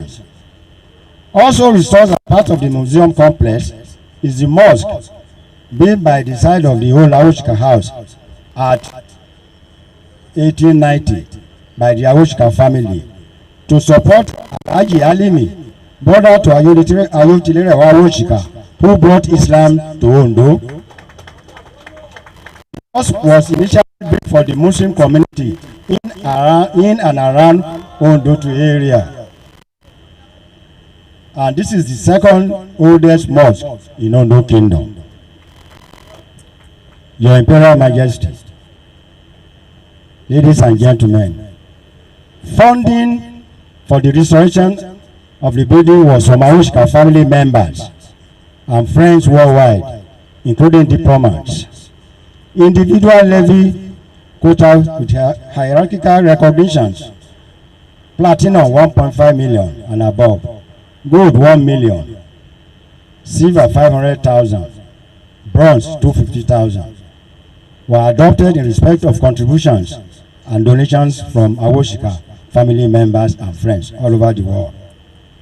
On behalf of the Awosika family, we are grateful to all donors. A donor wall was set up in the museum where names of donors were engraved for recognition. We wish to inform all that the museum is now registered with the Federal Corporate Commission and World Council of Museums. The museum will be run as non-profit organization where admission is free. Hence, funds are continuously required to ensure the smooth running of the museum. Contributions and donations are ongoing process. We are happy to receive donations anytime. Your Imperial Majesty, ladies and gentlemen, the museum complex consists of 1. The Awosika Gallery, 2. The Awosika Hall of Fame, 3. The Ekimogun Gallery, and 4. Chief Dr. Oloyede Awosika Museum Exhibition Hall.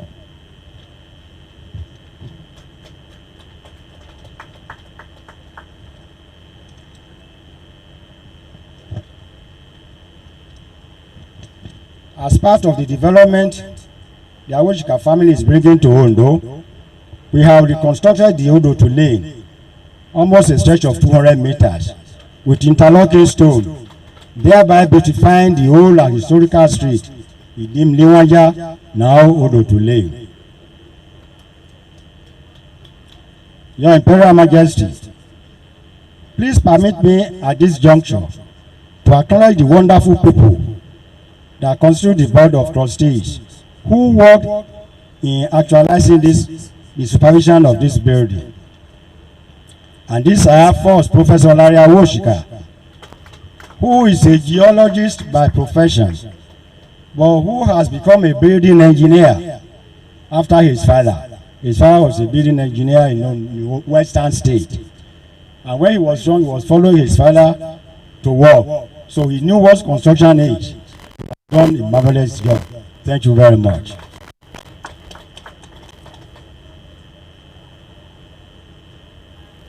Mr. Valentine Awosika, Omabamli Foto, is a radiologist.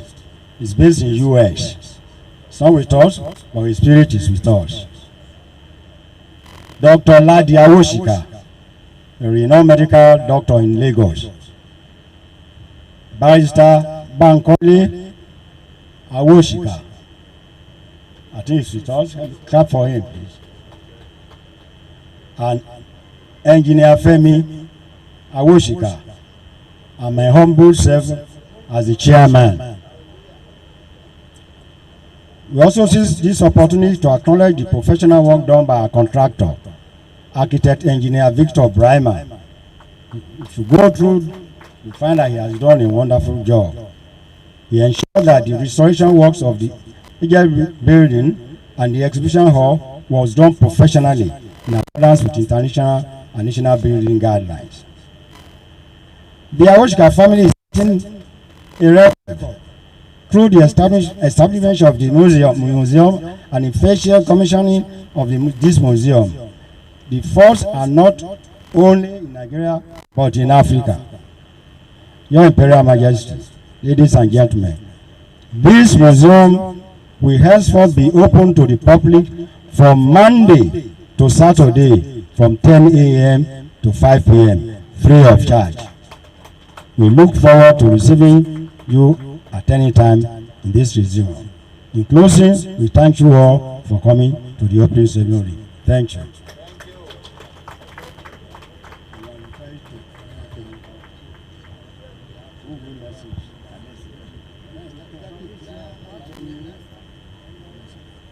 We want to call on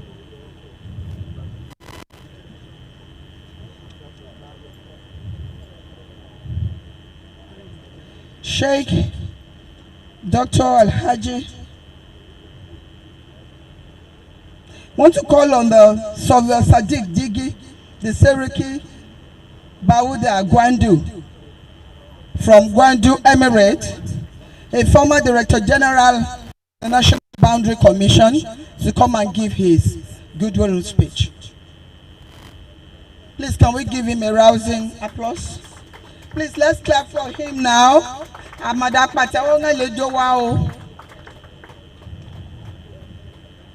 You're welcome, sir. Thank you very much. KBSC, but rather than for me to say KBSC, I would like to say Your Royal Highness, because that is the language in the place where I come from. Okay, Imperial Majesty. But in our place, the man of his height, we call him His Royal Highness. So being a prince where I come from, in Benin Kebi Gwandu, I'm also a title holder called Sarkin Baura. And we call our Emir of Gwandu, Your Royal Highness. So Your Excellency, with your kind permission, I would like to call you Your Royal Highness. Because that is what I understand. That is the highest honor that we can give our chief. That notwithstanding, I am really happy to be in this old, beautiful town because of your good son here, Professor Larry Awosika. He has been a very, very good friend of mine, in fact, for the last 20 years. And even so, I left the National Boundary Commission, I have been in touch with him. Each time I pay them a visit in New York, he's one of those that come out to welcome me together with my colleague. So I'm very, very happy to be in this town. And the most wonderful thing that I have seen is in this museum. We don't have it in Benin Kebi, but we have it in Sokoto, whereby they keep all the historical facts that was carried out by Sheikh Usman Danfodio, the Islamic leader that conquered most part of the north. And for me to hear my friend involved in this museum issue, I feel I should come and respect him and also respect his own people and also to share the joy of what has been done. One could see that a lot of money has been spent.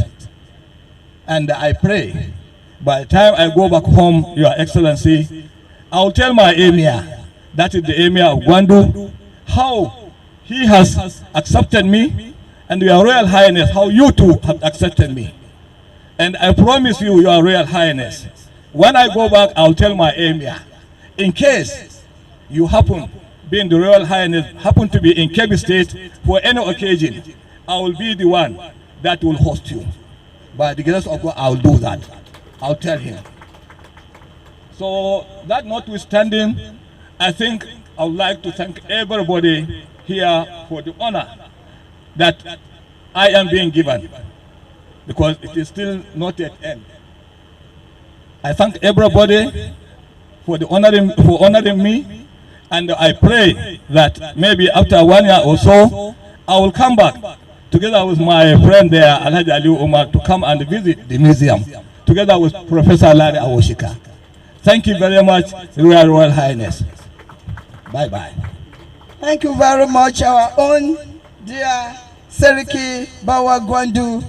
Thank you so much, Savio Sadiq Digi, who is now dressed like an Ondo chief.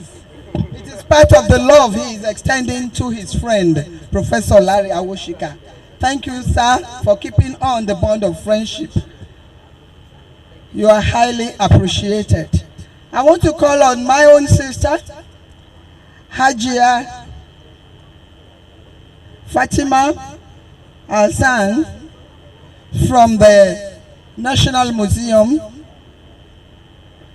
Kaduna, from the National Commission for Museums and Monuments in Kaduna, to come and give us her own goodwill speech. Please, can we give her a rousing clap? Let's clap for Madam Fatima Al-Hassan. You're welcome.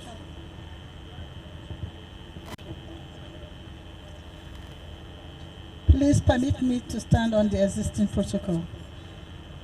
I recognize the Oba of Ondo State and all his chiefs. I'm honored to be called upon to give a speech. I will first and foremost congratulate Professor Larry Awosika, for the idea and the spirit and the love to immortalize his father and to immortalize many of the Awosikas. I pray that Almighty God will bless the Awosika family. It is not easy to pull off a museum like this. National Commission for Museums and Monuments actually encourages private museums. If you have the idea, please contact the museum in your state. The curator knows how to go about getting you the professionals to help you. There is no way to honor a great man or a great father but to immortalize him so that he lives forever. The only way to live forever is to invest in the museum. We will all pass on now. And for the little mistakes he made, may God forgive him. May God forgive our late fathers and our late mothers. And may God give us the gratitude to live our life to our full term. I thank you all. I thank you, Your Royal Highness. May God bless you. May you live forever. Thank you. Thank you very much, Hajia Fatima Alassane. We appreciate you.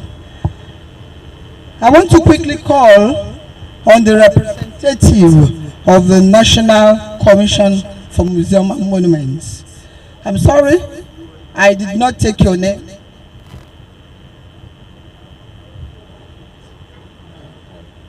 Please, can you step forward here, sir? The representative of the Director General of the National Commission for Museums and Monuments.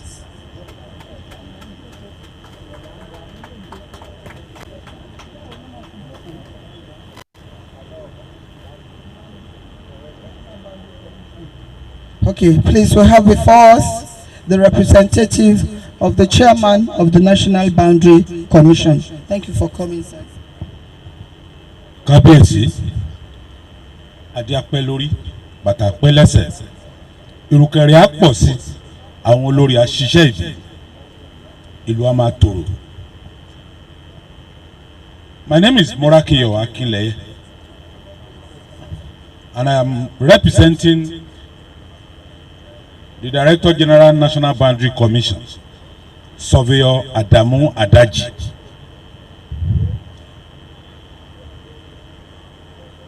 His Imperial Majesty, standing on the existing protocol, I want to recognize my former Director General, who has just left here now, Surveyor Bigi, who was the Director General when I was employed in that commission,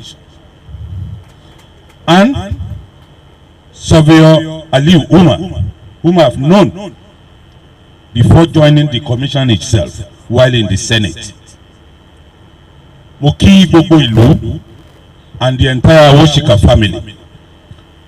The Director General sent his goodwill, support, and one thing is certain, as contained in the first answer of the national anthem, the labors of our heroes past. Here, they can never be in vain.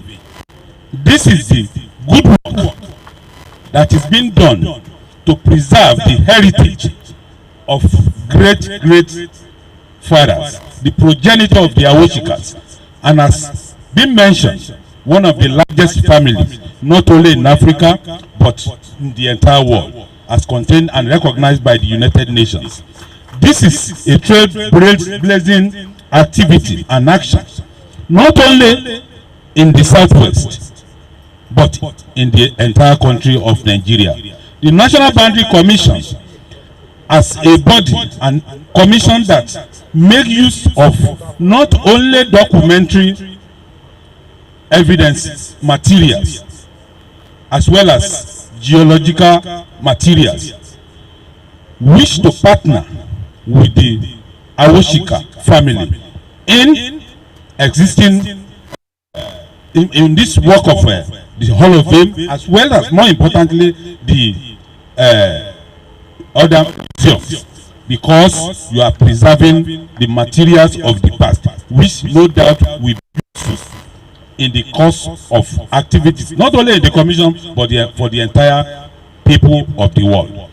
Once again, the Director General sent this message of goodwill and support, and wish to mention in particular that the relationship between Professor Larry Awosika and the commission still exists, and we shall continue to oil that relationship till the kingdom come.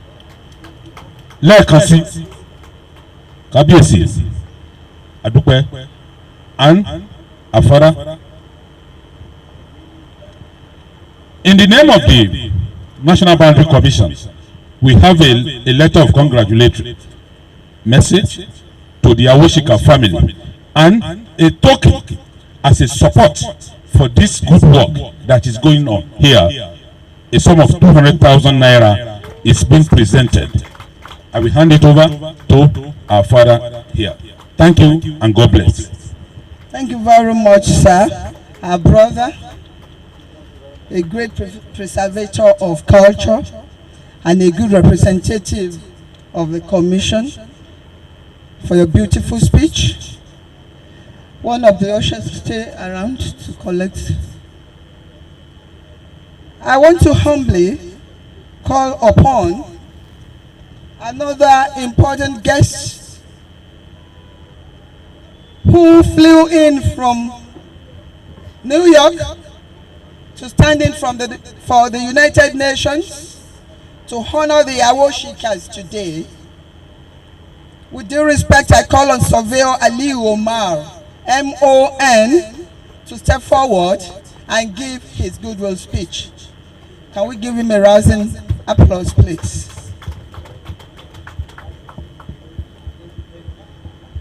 I'm sure you're going to become a chief because you are dressed like an Undo chief, and His Imperial Majesty is watching you.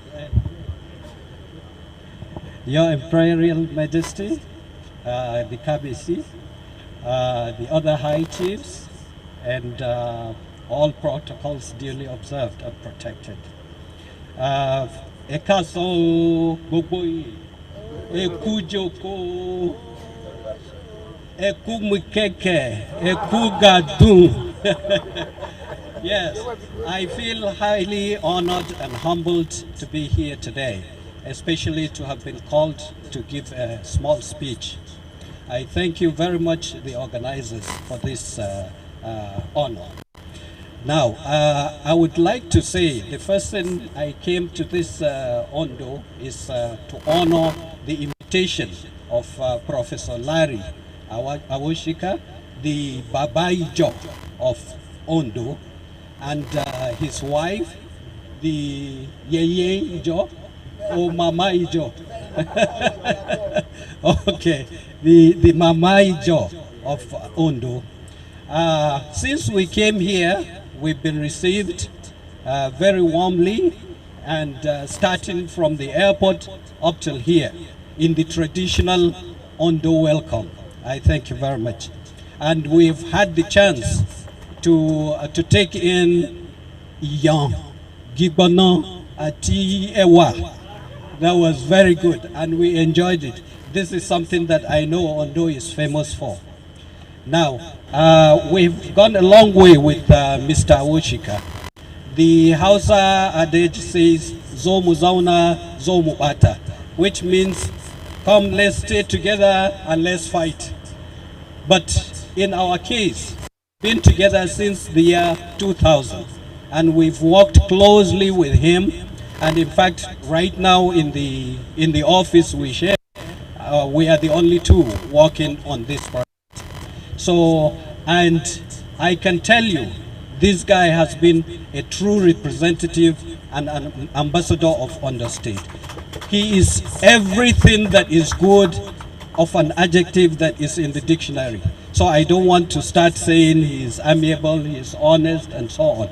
And he is a well-respected scientist, both in the UN and in the world. But despite his very, very busy schedule, he was able to make time. I know how much time he spent on this. When we went to China, he was on the museum. When we went to the US, when we came back to the US, it was the museum that was taking his time. So I think the Awosikas have a good person to thank for this. This edifice represents the Awosikas, but it also represents the people of Ondo. And I know very soon people will come from all over the world to see it, because as you can see, the High Chief Sasiri is known by even the United Nations, because most of the things that they got in history and photographs were from the United States, which were in existence here. So I think this will stand the test of time, and I hope everybody will come around and give whatever he can to make sure he does, because the edifice is standing there, but everything depends on every one of us to make it stay and survive for years to come. With this, I would like to say the second thing that made me come here is to enjoy the tradition, the rich culture of the Yoruba people. I've always loved that right from day one. In my primary school in faraway Jalingo in Taraba State, I remember out of the 12 teachers, 5 of them were Yorubas. Our headmaster was Abdullahi Bodure. I remember one time when I went to my teacher, my class teacher, Mrs. Eleregbe, and I asked her, please, I love this song, Serere. Please, can you write out the words for me? She did. You know,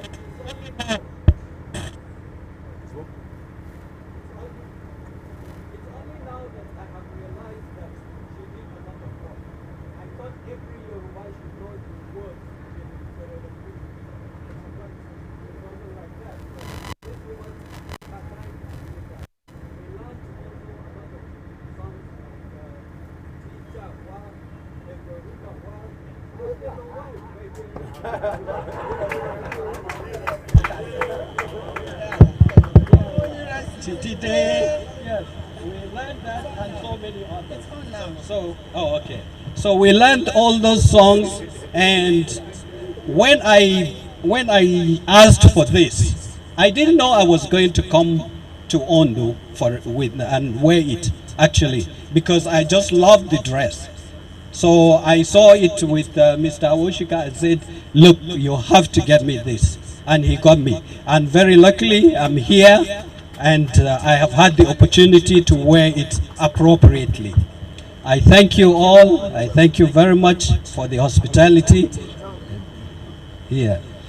Yes. Oh, and on behalf of the Honorable Attorney General of the Federation, Mr. Abubakar Malami-san, he asked me to tender his apologies.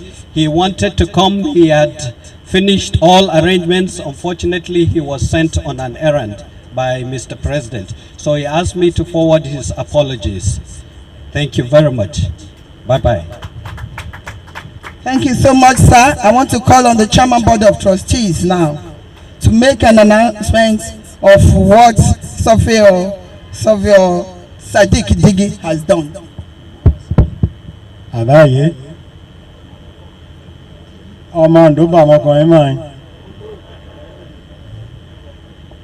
when this thing started, and he knew about it, and found out that the mosque was part of it, he said he couldn't believe that a Christian will build a mosque in the same place. He says it's not just possible. Show him the picture.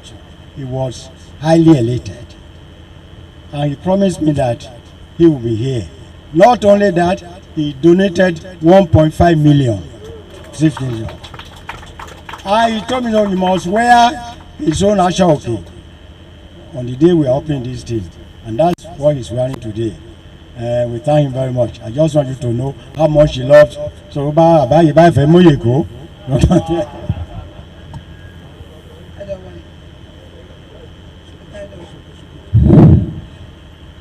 Thank you, sir. Boya, we're thinking maybe one of our spiritual fathers who want to talk? You want, sir? Okay, sir.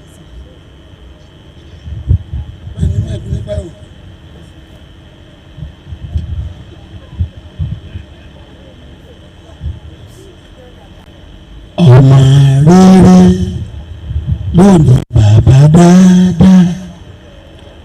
Ọmọ rere lónìí bàbá dáadáa. Ọmọ rere lónìí bàbá dáadáa. Ìpè ayé tẹ̀lé wá. Ọmọ rere ọmọwé lónìí bàbá.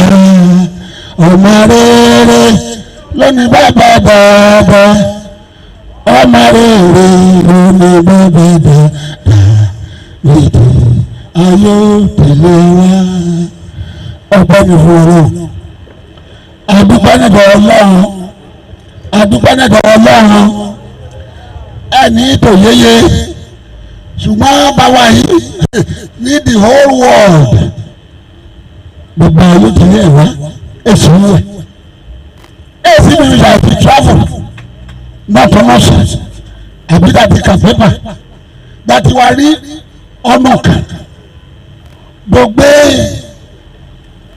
Christianity ẹ̀sìn ìgbàgbọ́ gbogbo lélẹ̀ gbogbo ẹ̀sìn mùsùlùmí gbogbo lélẹ̀ gbogbo sẹ́rẹ̀fù àǹkẹ́rùbù gbogbo lélẹ̀ gbogbo sẹ̀lẹ̀ gbogbo lélẹ̀ bí bá ṣe bàbá olókìlẹ̀ ẹ̀rọ àpàtẹ́wọ́ ìbí ìfọ̀gẹ́tẹ́ títí bẹ̀ jáde àbúrò bàbá alúmi ìbájálàjì yẹn ti kí ọjọ́ ẹ̀ mú mọ́ṣáláṣí ńlá òun nígbòtò bí bàbá alúmi bẹ́ẹ̀ ti kí wọn nígi bàbá ṣàṣẹ bàbá ṣàbù gẹ́gẹ́ bí ìpàdánù pa ìyá ẹ̀mú ọ̀dà ìyá ẹ̀mú ṣùkúṣùkú ìyá ẹ̀mú gbóyúwọ̀ ìdí bàbá alẹ́mi yóò ṣàbúwọ̀ ọ̀gá pé wọn aláwọ̀ ìfẹ́dọ́lẹ́lá ìyá ọlọ́run ti gbọ́ gbogbo bó tó kù kí CMS ọmọ àtúnṣe.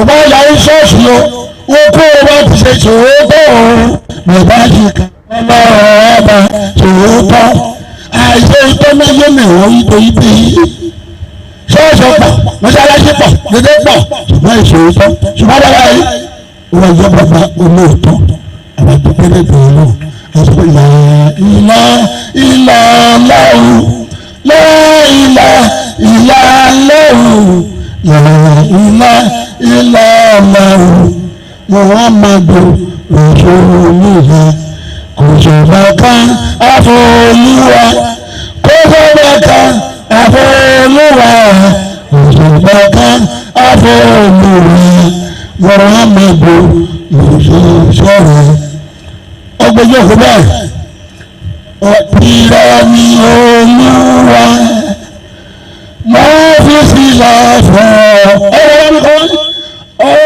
mi ọ̀sán mi alábìrò tìrẹ́ẹ̀nì lòwà.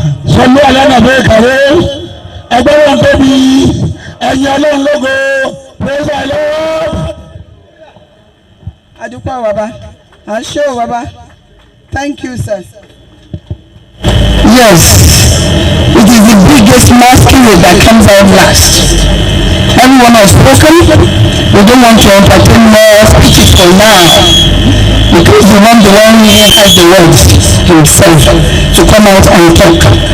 But I want to sincerely congratulate His Imperial Majesty once again. Why? Because because he is sitting on the throne when a museum that is registered with the World Museum Commission is built in Ondo Kingdom. He's sitting on the throne when many Ondo sons and daughters are getting to the apex of their careers. He's sitting on the throne when Ondo youths are making waves globally. He's sitting on the throne when Ondo town, who used to have one college of education, an ancient one for that matter, is now blessed with 4 universities, special universities. We have only 3 of the kind of University of Medical Sciences in the whole of Africa. Now,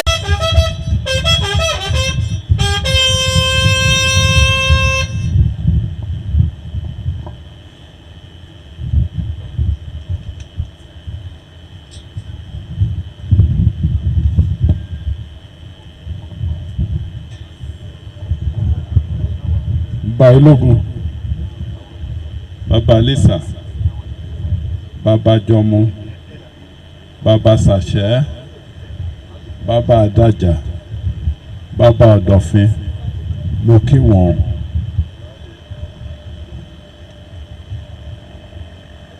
The Chief Imam, mo kí ẹ.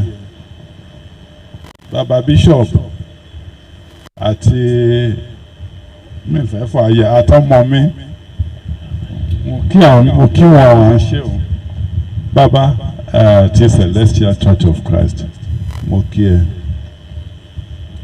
Mo kí dédé àwọn olóyè yorí pé let me specially mo kí dédé àwọn Awosikas lè má fọ mi pè wọ́n ní ọ̀kọ̀ọ̀kan. I greet you all.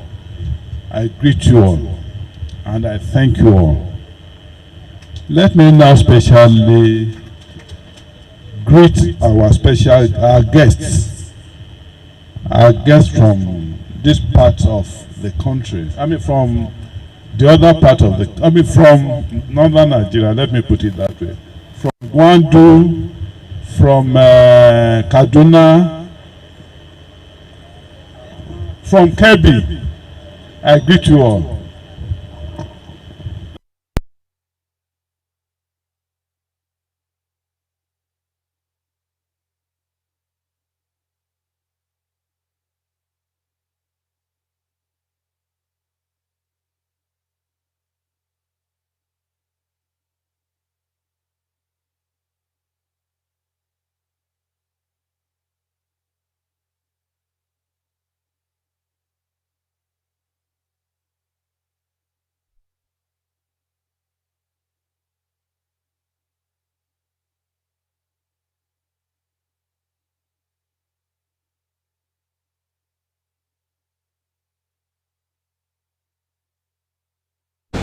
Apologize that we came late.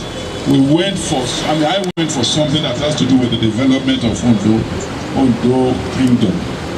I thought I was going to meet somebody that I promised to do something for us. But unfortunately, for one reason or the other, that was not to be. So I am apologizing to all of us that we started the program very late. Yes, I said I appreciate what you are doing today because museum is very, very special.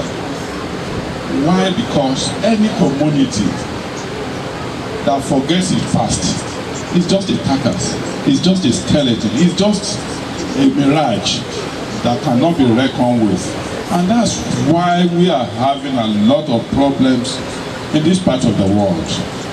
Some countries, they start with their own languages, they start with their culture, they do everything with that until later.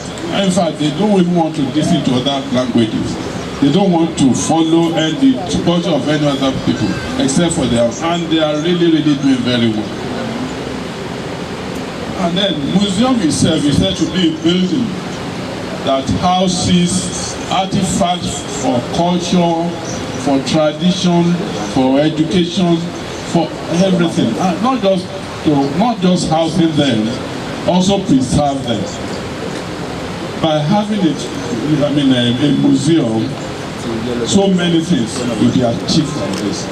I really thank all the members of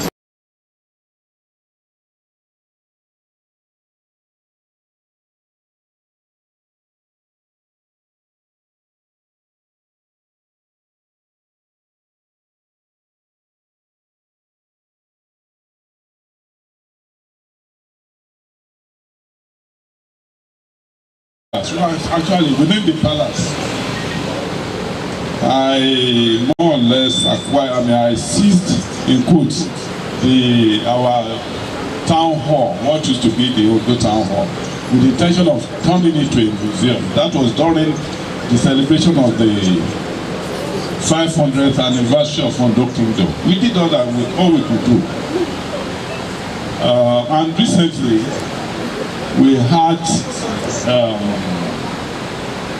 people that came from National Museum Abuja and their representatives in Akure here. They came. We had meetings with them, and I'm sure by the grace of God, we will soon be starting. We are going to start, and we are going to do it very, very well. So our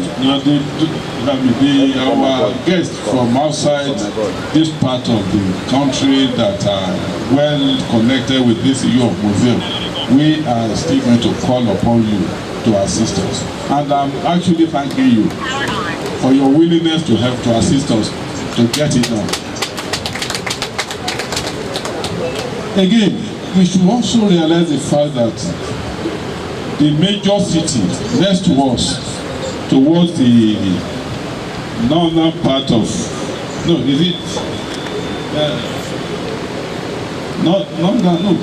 northern part of Ondo, they have a museum. There is a museum in Akure, of National Museum in Akure.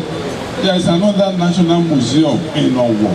There is a National Museum in Ife. There is National Museum in Benin, Museum of National Monuments and all that, in their palaces.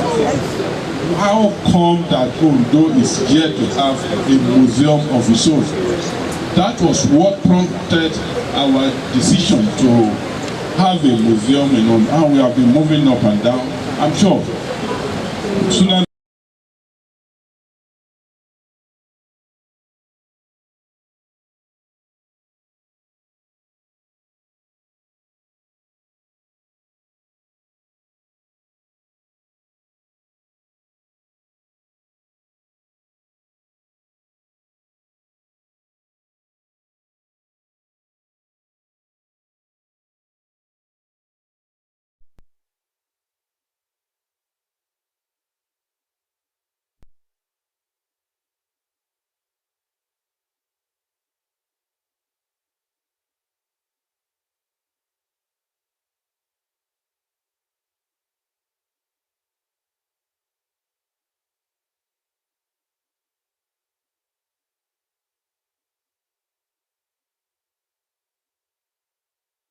be great, and it will continue to be great. Because what we are doing today is something that calendar cannot even rub off. It's something that will be made, and it's something that our children and our children's children will benefit from. So I again want to thank the Awosika family. It is here you are talking of 5 different structures. The complex consists of the Awosika Gallery, the Awosika Hall of Fame, the Ekimogun Gallery, Chief Dr. Victor Oloyede Awosika. May so continue to rest in perfect peace. As well as the mausoleum for Baba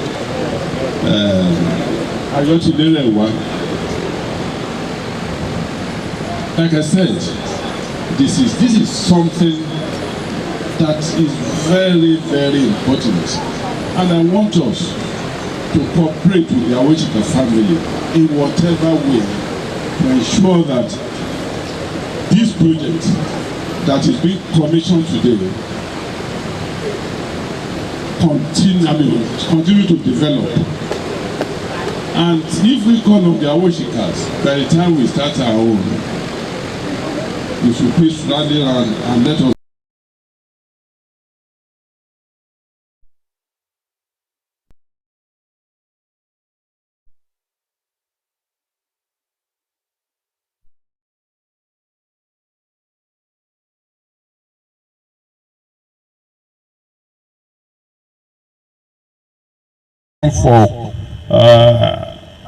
For old things, and then the contemporary museum for contemporary things that are going on. Please, Ondo has always been a trailblazer in so many areas, and so it's not surprising that we are having the first of this kind in this part of the south army of Western Nigeria, to the best of my knowledge. And again, the Awoshikas, they have always been trailblazers in different areas. Yes. In education, in religion. Very interesting that that the Awoshikas started CMS, started Celestial Church of Christ, started Cherubim and Seraphim, and started the Islam. So, I believe that the Awoshikas have a special gene that is coded in their chromosome that is enabling them to achieve what they've been achieving. But then, before you talk of Awoshikas, the Awoshikas are Ondos. And as you have in the Awoshikas, so you have in all the indigenous of this kingdom.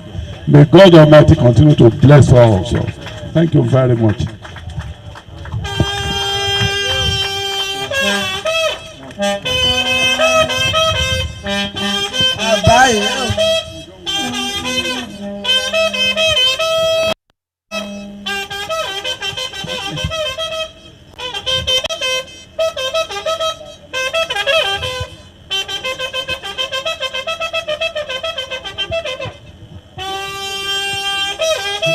Àbáyé àwọn ọmọ bá o. Àbáyé o. Kábíyèsí o. Your Imperial Majesty, we appreciate that beautiful, heartwarming, and highly appreciative speech of yours, sir. Àpẹ́kọ̀ wá àbáyé. Òkú àtúbọ̀ tí rí mọ́lẹ̀ o.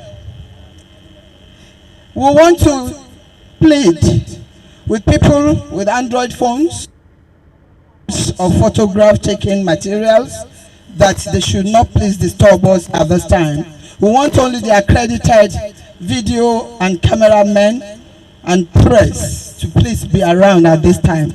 Please, if you are not among the media people and the press that have been accredited, please step backwards, please. Thank you. We are moving now to the official commissioning. His Imperial Majesty will step forward with the special guests, our Baba Logundede, our guests from Kaduna, from New York, and other notable people, our spiritual fathers, Mama Awosika, and other dignitaries will step forward here.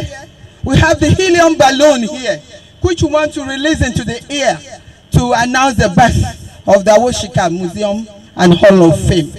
After the release of the helium balloon into air, we're going to step up there. Abaye will help us to declare open the museum. Abaye.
Adeuga.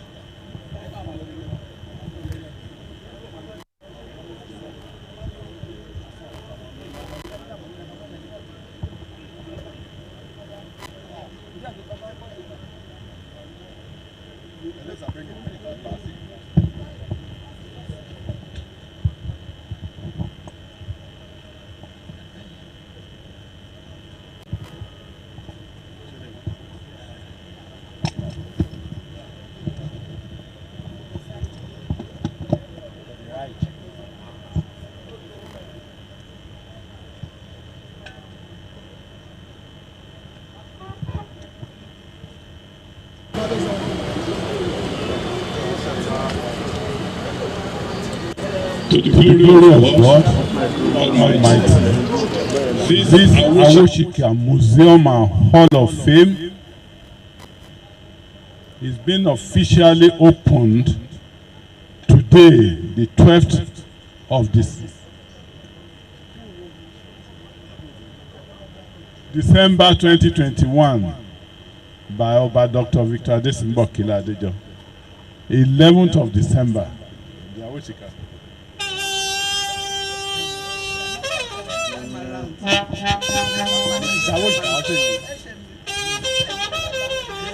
Àwọn mú bá o.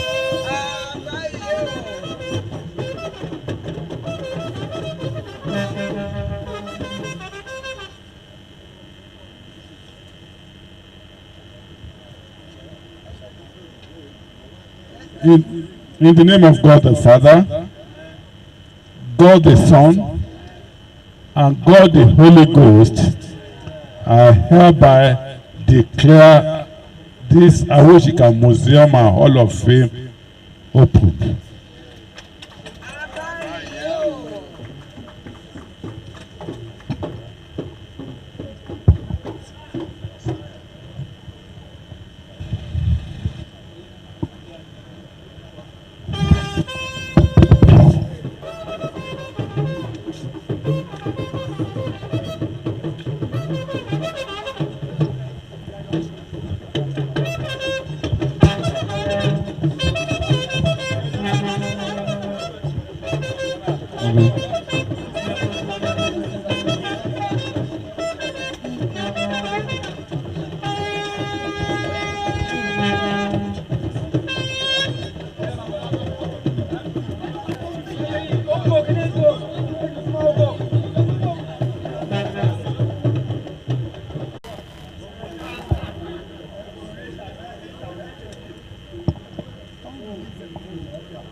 Oji ó jí àìwò lè mọ ohun ó yí dáa jọ fi àìbí ọmọ fi òun sí àìbẹ̀ sí ṣàdúrà tó lórí àbí ó wà lọ bá ẹ̀là olúwa kó ẹ wúlé yẹn yìí nígbà fún Ondo èmi wọ́n fún Ondo bọ̀ wá títí àwọn akẹ́kẹ́ ọmọ àti débẹ̀ so wà rí ọkùnrin náà ọmọdé ó fi ká wá ó bí sórí ẹ̀gbọ́n ìmọ̀kà ìgbà èèyàn ọmọ ló sùn lá wọ́n ló ká wáyé ní amúgbàgbọ́ bá wọn fi dídá dídé rẹ̀ ó fi èdè náyà ṣùgbọ́n ìgbà tó tọ́sẹ̀ yìí ó pé tuntun fẹ́ mu obìnrin lè jẹ́ wàyáyó ọmọ ṣe kẹ́ ṣòwò wà bí ọmọ mẹ́ta àdájà òṣèlú tọkàn bá kó bú tún yé àdájà ìyámúná àti àdájà wúrara so àdájà òwe yìí àdájà òṣù èwùrẹ́ òun bí àdájà ojúbọ yìí àdájà ojúbọ bí àdájà nínú olóyè òun òṣèwà bí àyọtìlẹ ẹwà yìí. ṣé obìnrin àmẹ́ta wà ń tún fún ọ̀rọ̀ ibi Awosika ti wá èyí so ó ṣe ilé ìṣàwọn oṣù tí wọ́n ti fún àwọn tí Ondo tipẹ́tipẹ́ bọ̀ Ondo rẹ̀ rán ní ọ̀sẹ̀ ẹ̀yàwó ẹ̀ṣẹ̀ Ondo ilé ìṣà ti wá.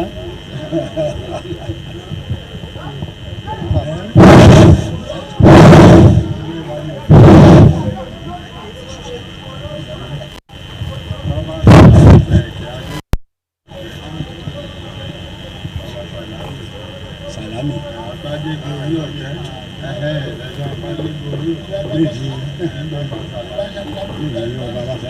Bẹ́ẹ̀ bá aṣẹ ọmọ àdájà àdúgbò ọmọ bá àdájà ní olóyè àmọ́ bá àdájà ní olóyè wọ̀nyí siblings so àwọn àdàṣe siblings olúkálù lórí inú ẹ̀ lánàá.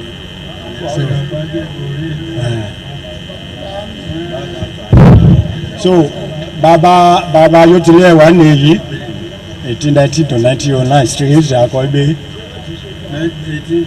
1890 to 1909 àgbà òun àti àgbáyà èyí òun àtàwọn ya kàyé fọ́ọ̀nù sọ yìí so ẹ̀rọ ní gba ya àwọn ya ìdó bá yà fọ́tò yìí èsì 1 2 3 4 5.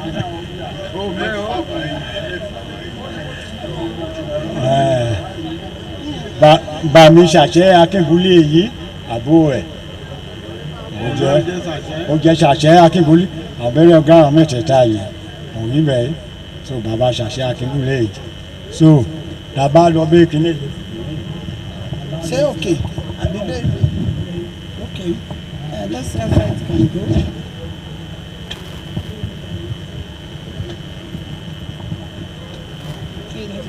Mẹ́fẹ̀ẹ́ ló kọ́ ẹ̀sìn.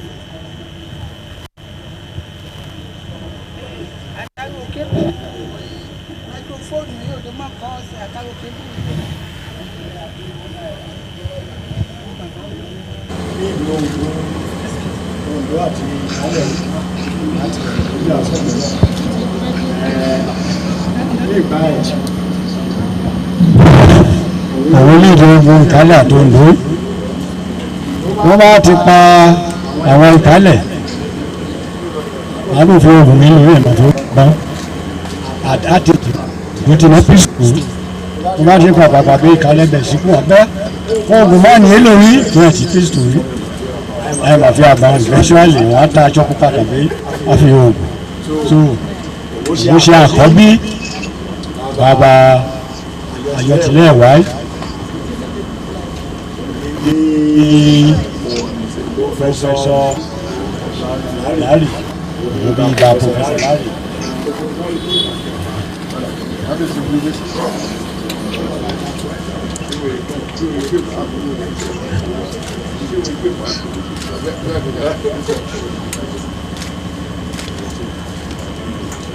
Bàbá ló sùn lá ìbúsọmọ ẹ̀kejì ní ìfọ́tò ẹ̀ ìbúsọmọ ẹ̀kejì òwò gbígbà ìtòsí ní barak.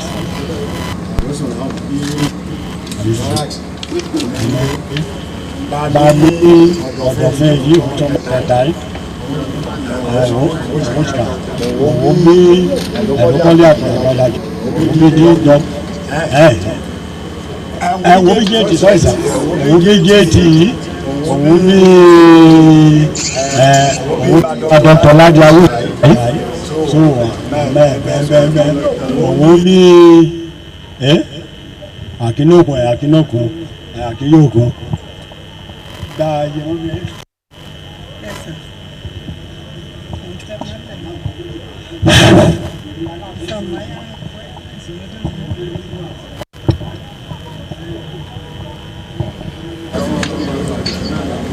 Dede orílẹ̀ àmẹ́ orílẹ̀ dede ṣe pẹ̀lú àṣà àfẹ́lá sí ìlú ìṣàkó ọ̀la bàbá ló bá fẹ́ yìí.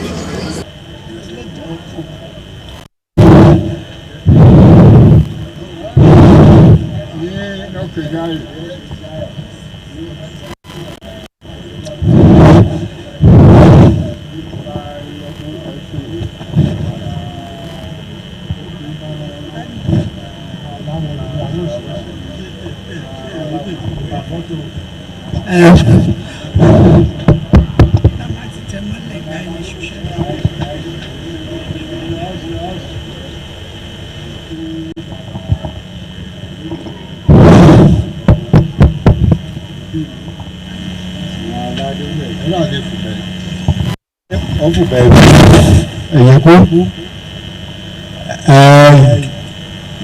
àmọ́ yìí ní àkísọ́ àmọ́bìnrin wọn ẹgbẹ́ ẹ̀kàwé so àkàdíẹ̀ díẹ̀ àkàkùn bára rẹ̀ ọ̀nà ó bí àkísọ́ yẹn ọ̀nà ó bí ibà rádámà kéèyàn àkísọ́ ó bí màmí àmbàlé bàbá yẹ̀wò tẹ́lọ̀ ní ìwé tẹ́lẹ̀ ọgbà ìdajì àdúyẹ ìbára lọ́dọ̀ màmí àmbàlé òun pẹ́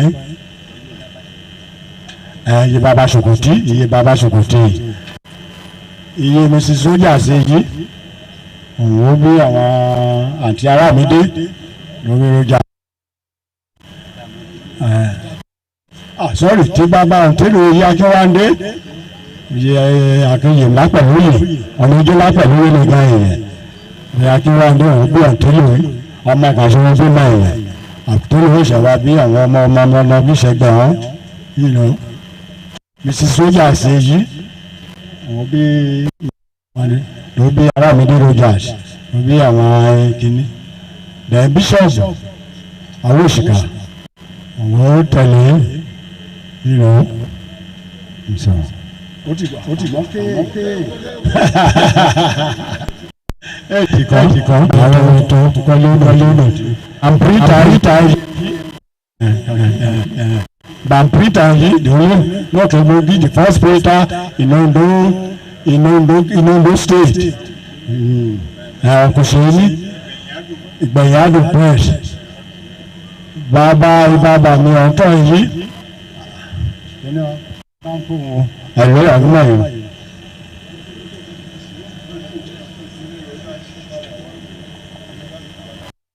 Okay, ṣe dá mú bọ̀ bá mi èèyàn àdé àfùtì alí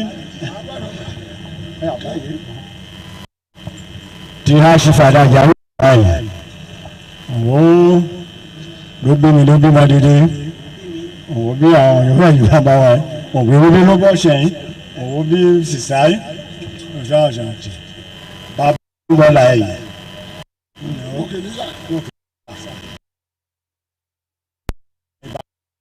Awosika yìí bàṣẹ àti ẹrẹ bẹ̀rẹ̀ ní ojú ẹ ti di àyè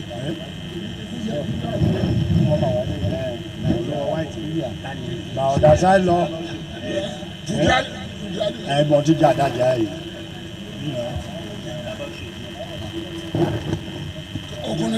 ẹ ṣàwóyá wọn gbà kí náà lọ́wọ́ mi ẹ̀kí mọ̀ ògún ròkè àṣàfì wọn gbà kí náà lọ́wọ́.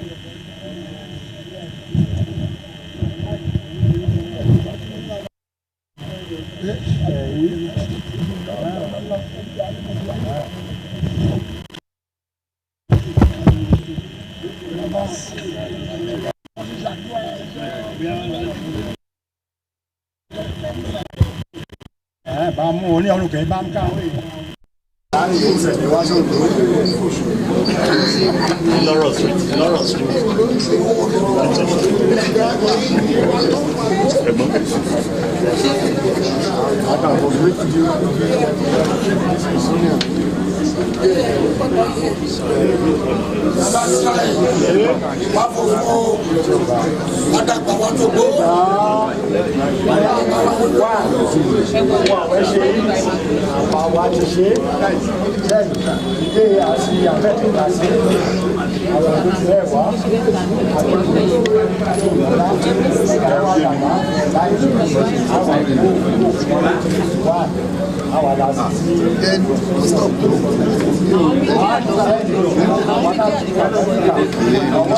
And it don't stop me. I mean, no. Don't say that. It's my job. Please.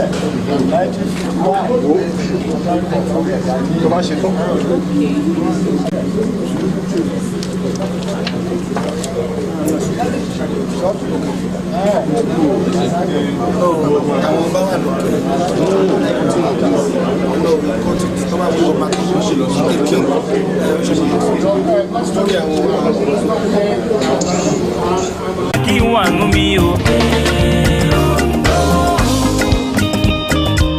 Èèlà ìlòlò. Èèlà ìlòlò. Ondo ẹ kí mo gún o. Mọ̀táìlà tó. Ondo ẹ kí mo gún o. Mọ̀táìlà tó.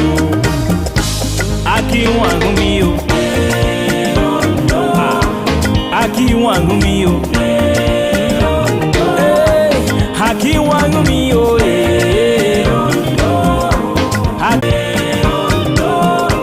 Haki wangu mi o Haki wangu mi o Haki wangu mi o Eki mogun o Mọ̀táìlà tó Ondo eki mogun o Mọ̀táìlà tó Haki wangu mi o Haki wangu mi o Haki wangu mi o Haki wangu mi o Haki wangu mi Haki wangu mi o Haki wangu mi o Haki wangu mi o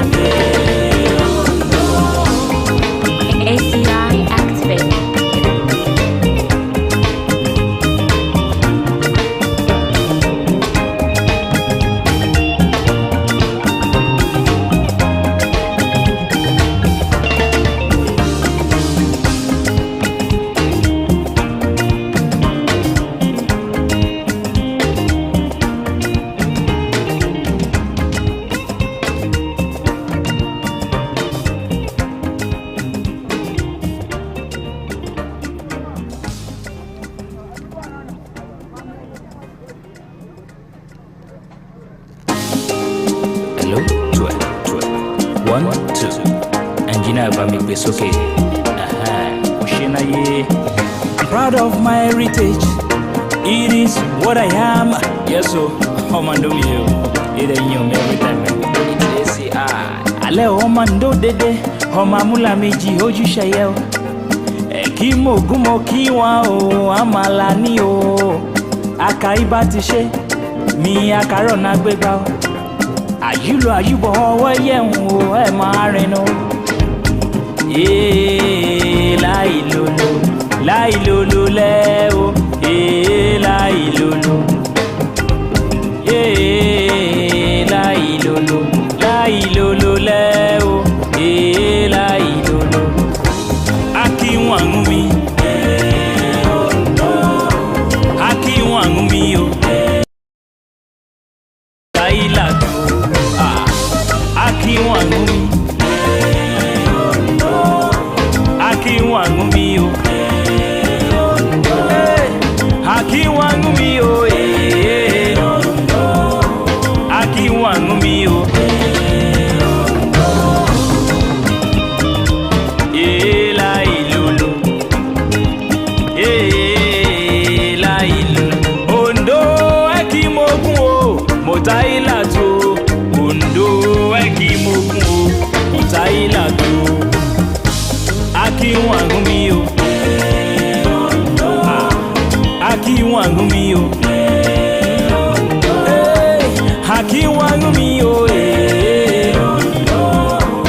Akiwanu mi o. Akiwanu mi. Akiwanu mi o. Akiwanu mi o.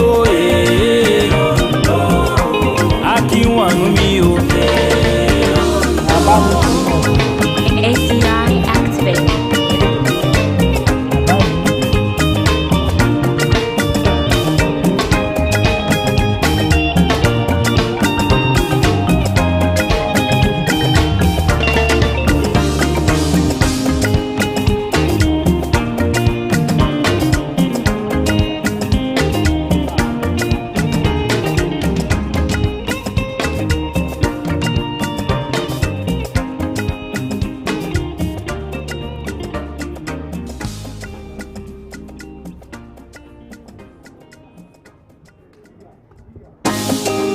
Hello, 12.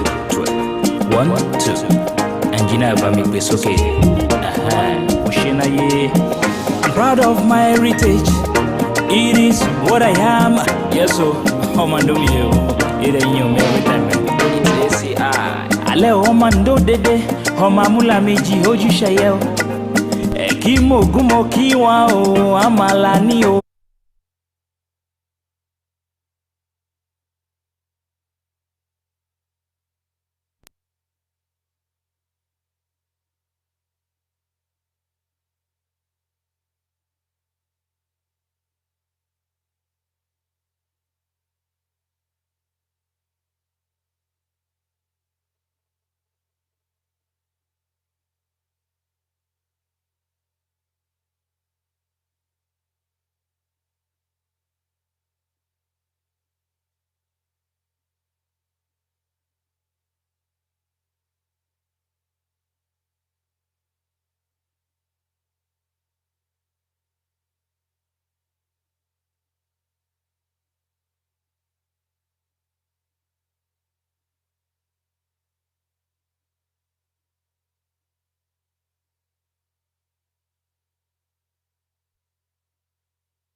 The whole nation.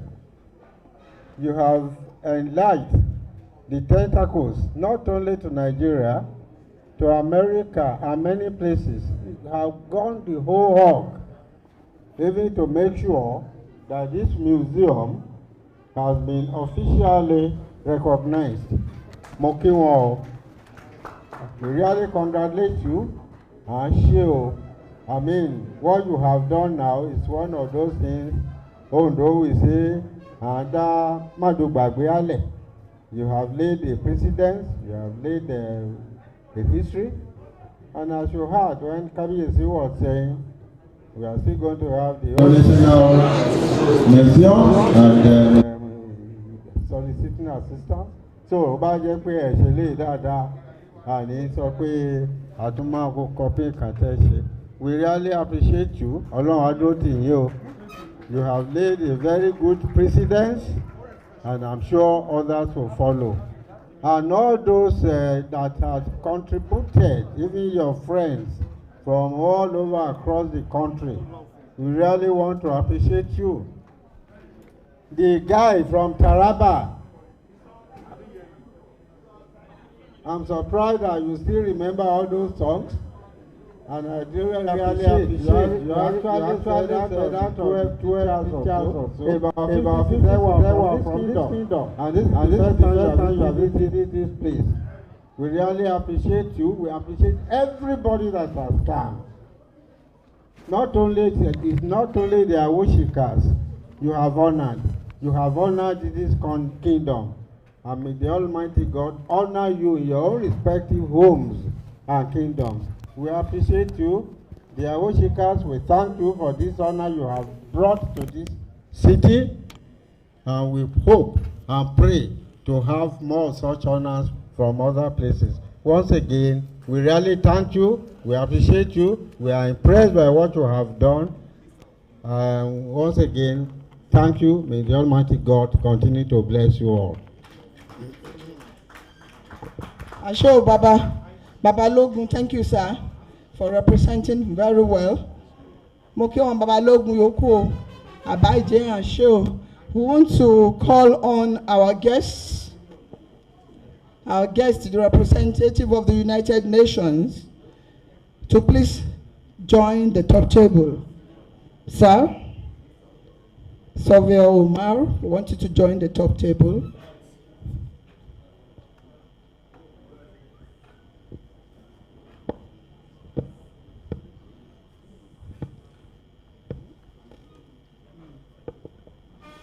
We want Hajia Fatima Alassane to join the top table also. I want the Seriki Wamoda Grandu to join the top table. I think he's still viewing the exhibits.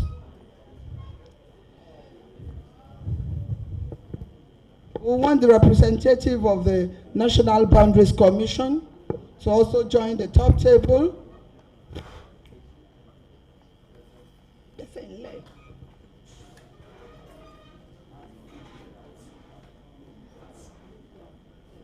Thank you.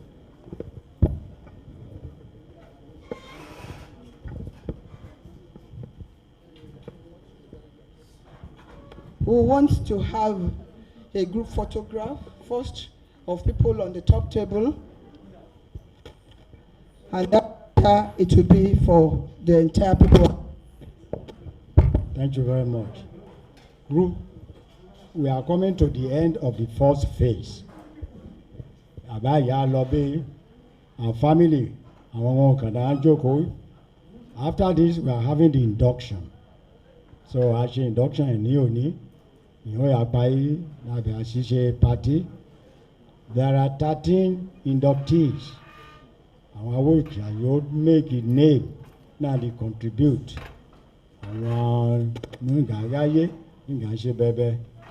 12 of them are dead.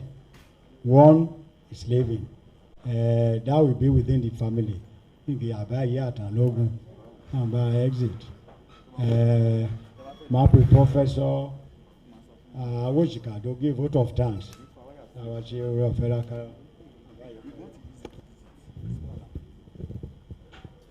Abaye o. Wako Abjepe Obai. Please permit me my your Ondo. Look at your Shondo and BMC. Proud to be everywhere I go in the whole world. I'm proud to be from Ondo. As a matter of fact, when I went to China, there was one of the members of parliament who said, "Are you from China? I'm from Japan." I said, "No." He said, "Because there's a place called Ondo." Then he now turned around and said, "Your name, Awosika, is a Japanese word." Japanese word. I think my friend he said, Awosika in Japan means young deer. So I will always remain young. Kabiyesi sir. Àwọn bàbá wa lóye wá ṣe o. Adúpẹ́ o. Ní orúkọ ẹbí Awosika. Adúpẹ́ lọ́wọ́ Kabiyesi wa púpọ̀. For taking time out to come and help us celebrate. And may you live long on the throne, sir. Àsìkò ẹ nílẹ̀ Ondo yìí àti mọ̀ sí rere. And we will continue. You continue as you do all the good works in this town. May God be with you, family. Bye, Lisa. Wagbo Wato, bye. Wagbo Wato. You are a well-known person in Nigeria, all over the whole world, and we are proud to have you as the Prime Minister of this great city. Oshe bye. Bamina tikeke mele shaifo. Òun mú mi náwó dé mú mi rìn káàkiri láti Àkúrẹ́ àbó Yèmí bàbá jọmọ wògẹ́ ẹ̀yìn wa wéde ẹ̀dẹ̀ àdójútì ẹ̀ ọlọ́run mú ẹ̀mú egbùn wà pẹ́kù wá bámi ṣàṣẹrẹ́ àdúgbò ẹ gbọ́dọ̀ tàpá sí ẹ bí ṣe ẹ wá bọ̀ fìdákẹ́ ń wa tó àdúgbò ẹ òun ara yìí wà pẹ́kù wá sà. Akpẹ́kọ̀ wa o. Bàmí ọ̀dọ̀fín, mo mà ṣe ò báyìí. Bàmí láìwò èyí tó ẹbí wa yìí. So, and I also want our dignitaries and those who are. We were expecting the special advisor to the Minister of Justice, who is our chairman in the United Nations, in the Commission in United Nations, but unfortunately he wasn't able to be here.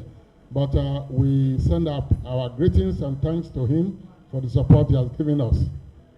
Ladies and gentlemen, chiefs, diplomats, and every one of us here, the entire Awosika family is very pleased to thank you for all your support, for taking out to come and celebrate with us and celebrate with the Ondo City. Because basically, even though we say it's Awosika Museum, it also symbolizes we carry the banner of Ondo to all the four corners of the earth. I remember, I think Aliyo can bear witness to this, that talking and we go to meetings, I will just say, oh, Ondo is Bataan. So he said, where is that? I said, it's in southwest of Nigeria. And we have a lot of history, and we are very pleased that we will continue to assist in any manner.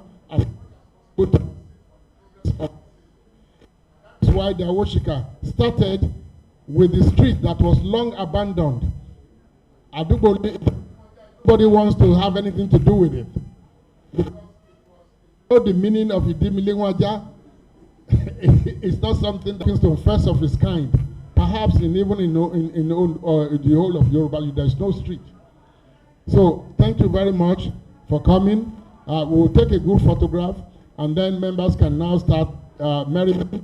And then after that, we will start the induction of members of the family who are going to be inducted into the Hall of Fame today. Thank you. Good photograph. We want to have the Ondo anthem now. Please, let's rise for the Ondo anthem.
Amen. Thank you. The group photograph. One information just got to me. I did signature, presidential signature on Adeyemi University, and they lost the Attorney General. So, do believe what body do believe over the if you assign here. Oh. The information just came to me that the bill for the University of Education, Adeyemi University of Education, has been sent to the office of the Attorney General. And with your connection, his connection, it must be signed within the next 1 week. Okay? Thank you very much. So that's Abaye.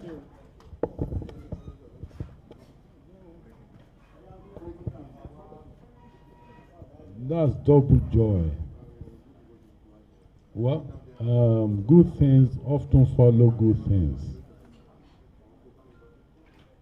Let me, on behalf of the people of Ondo Kingdom, thank our special guests for being with us at this very, very crucial period. A period when we are celebrating the achievements of Ondo Kingdom. We have always been the trailblazers when it comes to anything that is good. And incidentally, this same day, the good information came to our hearing that the bill or the paper that was with the president has now been sent to the Attorney General and Minister of Justice, that's Malami, for his comment. And that comment is always very, very, very important. We are hoping, or we believe, that it's already a done deal. So on behalf of the people of Ondo Kingdom, I'm thanking you specially for that, for the work you are going to do, and that within the next few days, I'm going to hear from you to inform me that the report from the Attorney General and Minister of Justice is quite favorable. Once again, thank you very much.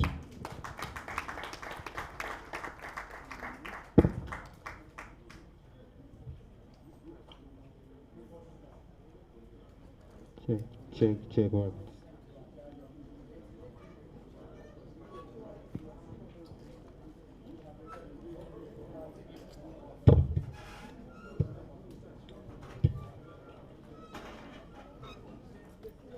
Testing.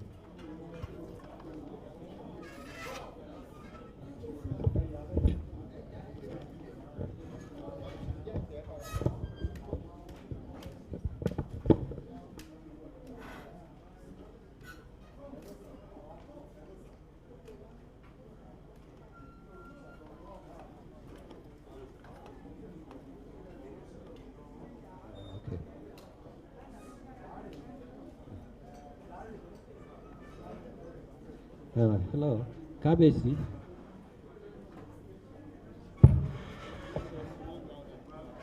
Kabesi. Yes, we thank you very much for giving us this assignment, and we assure you that we are right now part and parcel of Ondo, and we consider ourselves your own subjects, and we promise you that we'll take this message to the Attorney General of the Federation. And in fact, I think that will even be good for his conscience for not coming here. I will tell him you appreciate his message of absence, and then at the same time, this is your request. Thank you very much. We assure you of this. Thank you.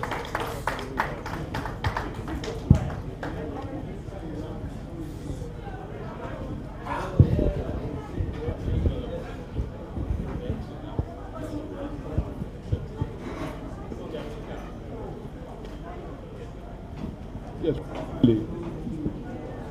Let me, on behalf of the people of Ondo Kingdom, announce to all of us here that you are now adopted sons of Ondo Kingdom. Sooner than later, you will hear from us when you will be promoted from being our son to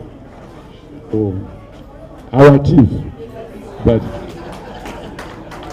so once again, I thank you for what you are going to do for Hajia. I'm also thanking you. God will bless. Sorry, Kabesi, I wanted to add the fact that he even sold his own clothes too to come here. And unfortunately, he had to go somewhere else. Yes, he has his chippy.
Please, other members of the family should step forward and stay here so that we can have a larger group photograph.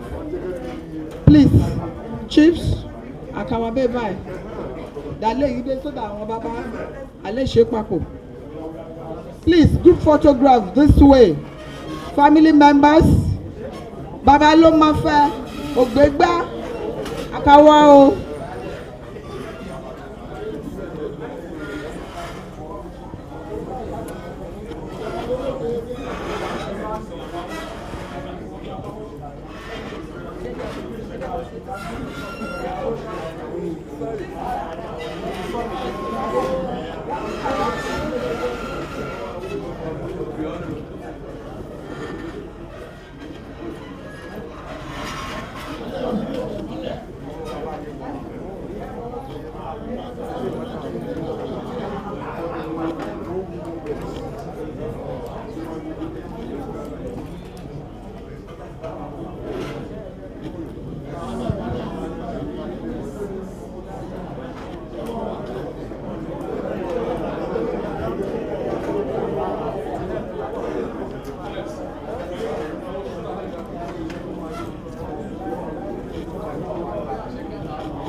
Another decade to come, there's another noble assignment to be carried out by the Awosikas. It's like it has become a 50-year assignment for the Awosika. Our Awosika, wow. God bless you.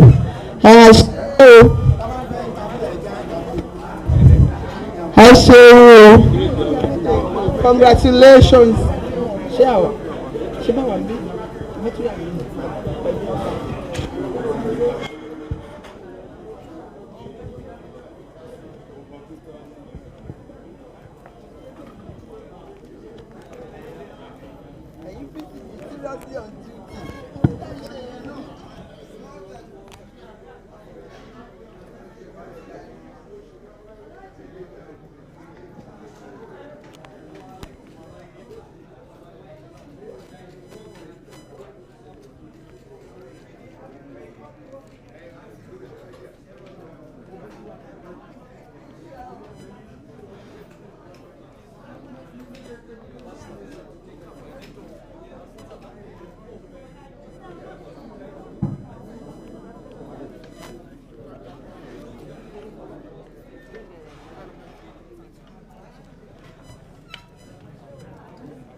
It has brought a lot. I'm going to bring more to the whole kingdom. Thank you.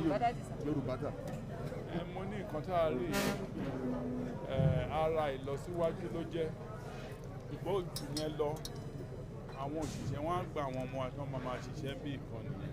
Ìkejì ni pé á tún jẹ́ káwọn èèyàn lè mọ̀ nípa ìtàn wa, àṣà wa àti gbogbo nǹkan tó ń lọ ní Ondo Kingdom. Torí ibi tó bá ti wà tó ọba ti nítàn bẹ́ẹ̀ pé wọn ò tiẹ̀ wà rárá. So mo dúpẹ́ gidigidi lọ́wọ́ àwọn ẹbí Awosika.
Bend down low, cheer up, no time to worry.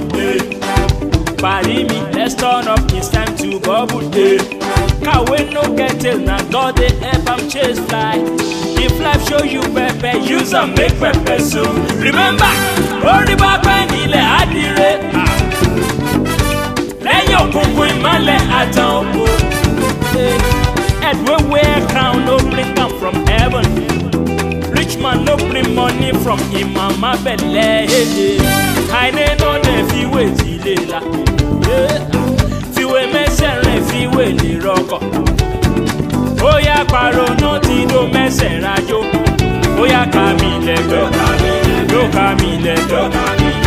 Yébà àìní no dey fi wé tilé la. Fiwé mẹ́sẹ̀rẹ̀ fiwé lè rọkọ̀. Ó yá pàrọ̀ náà ti do mẹ́sẹ̀ rájò. Mi ló ká mi lẹ́gbẹ́. Yóò ká mi lẹ́gbẹ́. I can't wait for done in my love.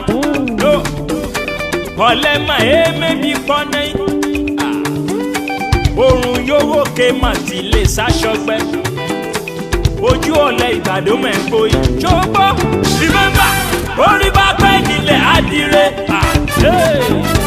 lẹ́yìn òkùnkùn ìmọ̀lẹ̀ àtàn òkú everywhere crown no bring am from heaven rich man no bring money from him mama belle àìdè no nà fi wé tilé la fiwé mẹ́sẹ̀rẹ̀ fiwé lè rọkọ̀ ó yá pàrọ̀ náà ti dó mẹ́sẹ̀ rájò mi ló ka mi lẹ́jọ́ ló ka mi lẹ́jọ́ yéwà àìdè no nà fiwé tilé la fiwé mẹ́sẹ̀rẹ̀ fiwé lè rọkọ̀ ó yá pàrọ̀ náà ti dó mẹ́sẹ̀ rájò ó yá ka mi lẹ́jọ́ ló ka mi lẹ́jọ́ wọ́sì.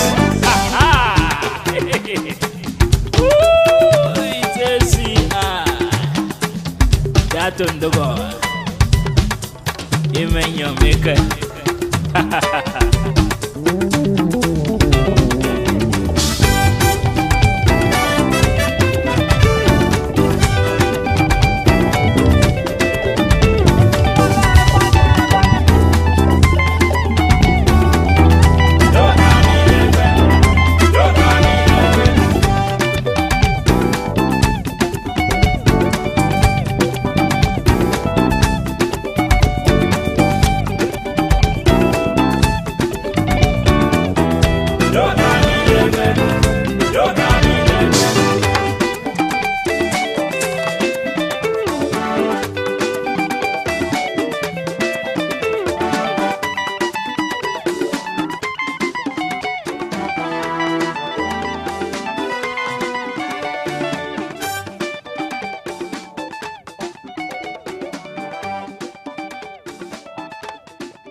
Oye, lọ́wọ́ lọ́mọ lu otu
check on T.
Check on C. Àjọṣe wa o, láyé kò ní bàjẹ́. Gbogbo rẹ̀ gbẹ́rù ti bẹ̀rẹ̀, ẹ máa ṣeun rẹ̀ ní. Àjọṣe wa o, láyé kò ní bàjẹ́. High society o, nínú rọ́bà. Àjọṣe wa o, láyé kò ní bàjẹ́. Ẹgbẹ́ rọmọ rí ẹ̀ka, ẹ bá mi tọ́jú rọ̀bá ní kọ́ńdà. Àjọṣe wa o, láyé kò ní bàjẹ́. Nigeria Cultural Association tiwa ni wọ́n ṣe. Àjọṣe wa o, láyé kò ní bàjẹ́. Gbogbo ọmọ Nàìjíríà tí ń bẹ nínú rọ́bà. Àjọṣe wa o, láyé kò ní bàjẹ́.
Wọ́n ti ní kíkí bá bẹ́lẹ́ ìgbà kí wọ́n ṣe o.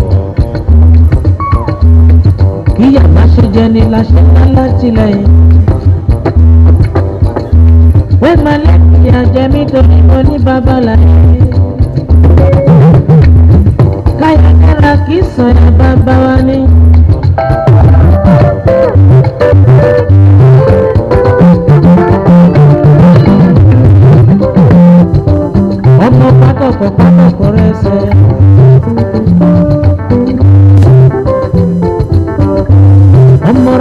Babare kumata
kíra tó. Wọ́n ní kó rúbọ fáráyé. Wọ́n ní kó rúbọ ra lálọ́bọ̀.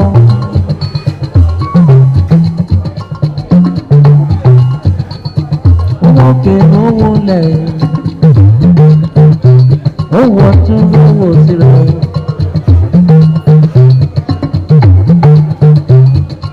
Omi kọlẹ̀ ló parí ká pátákó. Ọ̀gọ́dọ̀gbọ̀n yín gbéra. Ó ń gbéra rọjòrà lọ́mọ.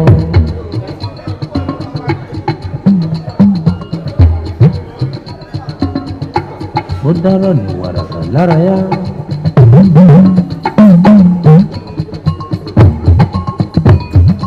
Wọ́n wá lọ rìnrìnàjò tẹ̀rín tẹ̀yẹ. Ó kóra àwọn ọmọ rẹ̀ ènìyàn lọ sí Bòrìmọ́dọ̀ tún láyé bí. Jagunlabi tún gboyè bọ̀ wá sílé. Ó lọ láyà rọ́bọ̀ láyọ̀. Àní bó ṣe wọlé gẹ́rẹ́. Wọ́n wá béèrè lọ́wọ́ ẹ̀ o. Wọ́n ní kí ló ní wí.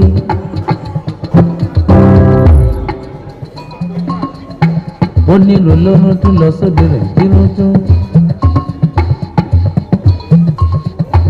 Olùfagbára lọ sóde rẹ̀ òdì fagbára.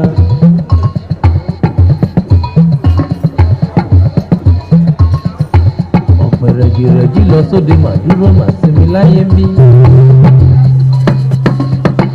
Ẹyẹ rí lóde ó kìlọ̀ sóró. Bàbá rí lóde sá ó kìlọ̀ sára. Ọ̀gọ́dọ̀gbọ̀n wá ní ẹ̀yìn rẹ̀ ráyé ni mà nínú sísẹ̀ lára. Ṣẹ̀ṣẹ̀ṣẹ̀ lọ́mọdé yẹ̀mẹ́yẹ̀ o. À ń bọ́ mi màré. Kábọ̀ olóyin mọ́mọ́. Kábọ̀ olóyin mọ́mọ́. À ń bọ́ mi màré o. Kábọ̀ olóyin mọ́mọ́. À ń bọ́ mi màré o. Kábọ̀ olóyin mọ́mọ́. À ń lọ lọ́yọ̀ rábọ̀ láyọ̀. Kábọ̀ olóyin mọ́mọ́. À ń bọ́ mi màré o. Kábọ̀ olóyin mọ́mọ́. À ń bọ́ mi màré o. Kábọ̀ olóyin mọ́mọ́.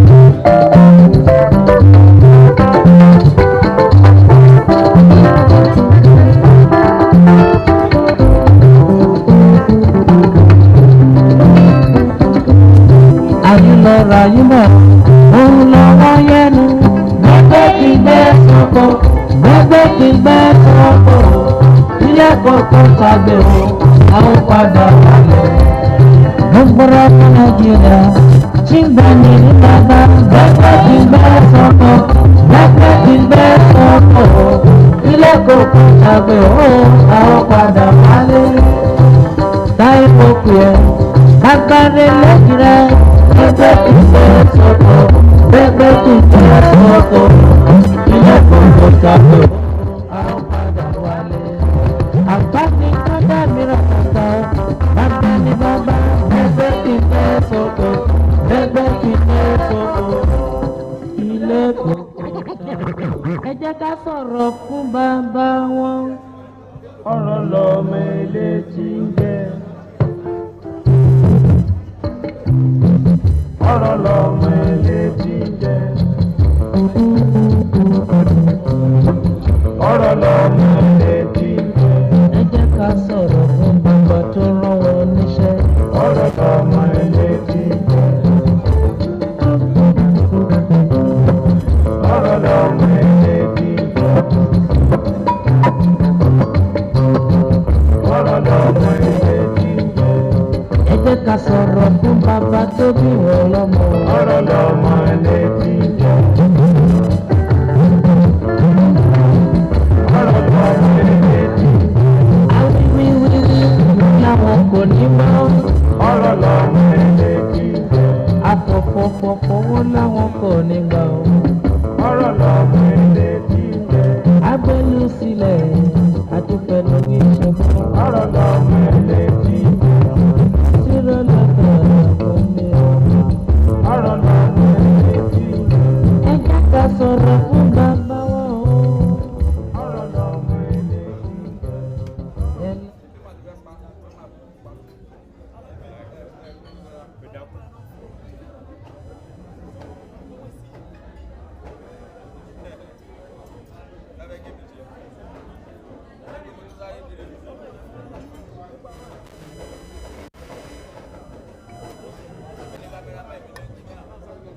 Thank you, Mom.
Get out.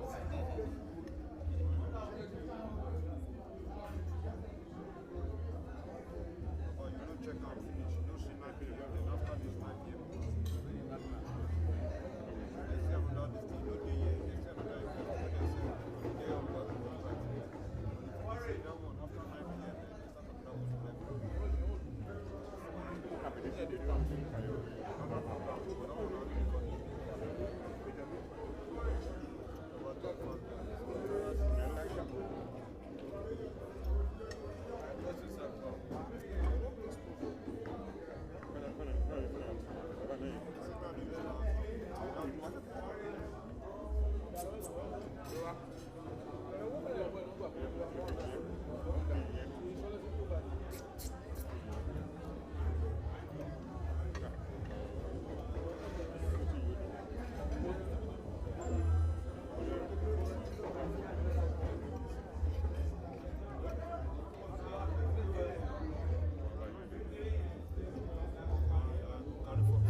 Testing. Okay, we're ready. We're ready. Okay, Okere o. Àjọ afẹ́bẹ̀ induction. We want to start with the induction. Ladies and gentlemen, as we said earlier on, every year, Awosikas or Ondo indigents that have made a lot of contribution to the progress of this town, the Yoruba race, Nigeria as a whole, and the whole world. Those members will be inducted into the Hall of Fame. Of the induction to the Hall of Fame is very systematic and a little bit complex. It's not everybody that will be inducted. The first thing we do is that to ask people to nominate members of the family or indigents to be inducted into the Hall of Fame. We ask them to give a short bio of that person, what he has achieved, what he has done, and give a whole history. And then we compile that, and then the Board of Trustees, with 4 other members of the family, and other members, I think, from outside, will sit and assess those inductees, and whether they pass the mark or they do not. And if they do not, we say, sorry, you are not worthy to be inducted. We induct only people who can pass who can attain the highest caliber of expectation that we expect from a Nigerian. So it's not everyone. But first of all, the first thing we do every year is to ask people to nominate. Now, before you nominate, you must have shown interest in the execution of the job. And how do you show interest? It's not you have to show interest by at least contributing a minimum of 250,000 naira. So if you want to be nominated, the person who is going to you cannot self-nomination is not acceptable. You cannot nominate yourself. Someone else has to nominate you. And the person that's going to nominate you must have paid minimum 250,000 naira. Then we know that that person has the interest of the museum. Then we ask that person to please give us a bio of that person. There are 2 forms that we have to fill, and then sign the form. And we make it known that just only nominating that person to the Hall of Fame does not mean that the board and the other members who are going to critique the whole thing will accept.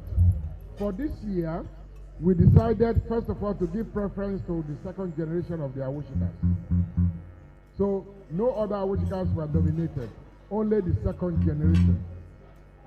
There are some of us here that are second, that are third, some are fourth, some are fifth generation. But because we had the first generation in the museum, in the hall, we said that the only way we can recognize our second generation is to nominate them. And out of all the names that were nominated, only 13 were approved to be in the Hall of Fame. Now, for you to be, after approval has been given, for you to be nominated, you have to pay a minimum of 500,000 naira.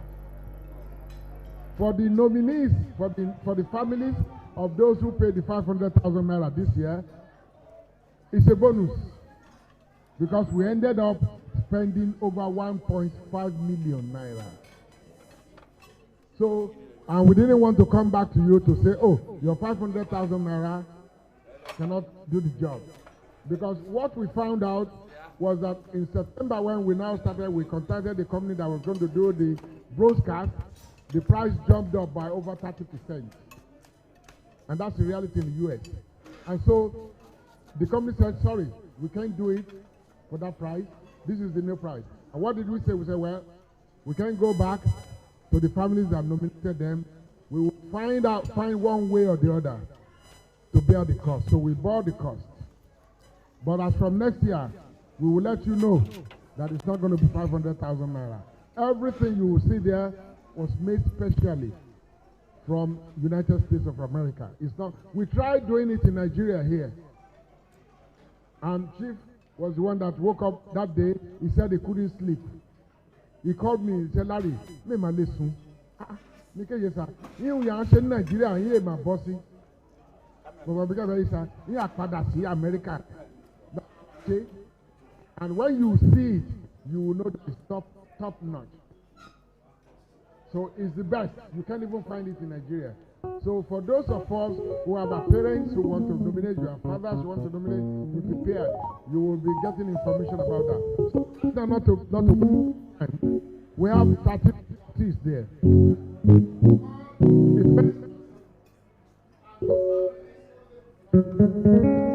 Go there and read the citation, and then the members of the family can follow them to the museum Hall of Fame and read the citation and then unveil the plaque, and then we'll go to that. So the first person is Chief John Tamimo Awosika. The family of that will you please stand up? Okay, who is going to unveil? Please come over. Come out here.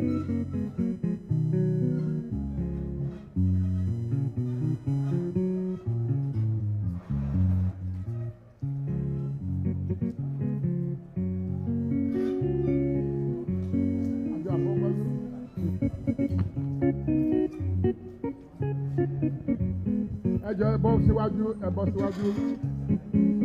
family of Chief Tanimowo Awosika, who was born in 1907 and died in 1995. So who is going to read? Okay.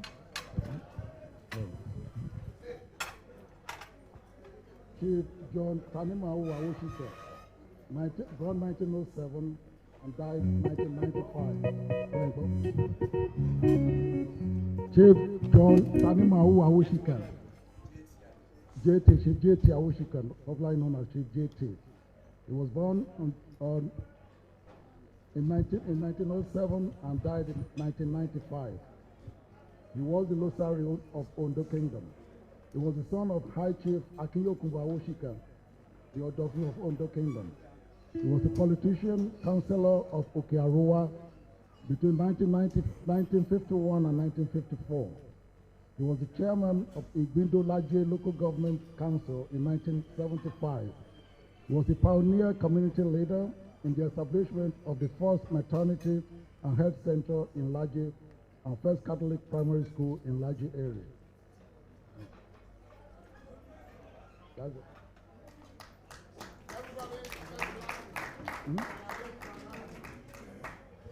Now, as we're sitting there, they will go see the pictures, but they have to go and unveil. So we will follow them. You can be seated here and we're back in 2 minutes. Okay, so let's go. But we're hearing us, sir. That will be okay.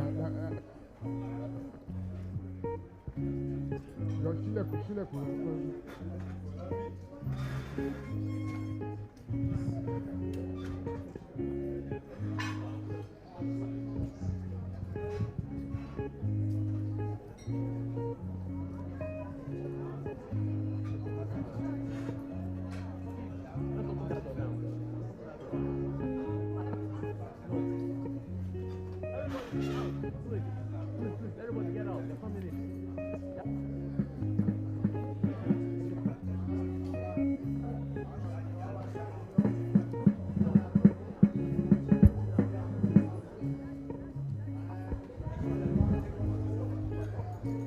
Testing.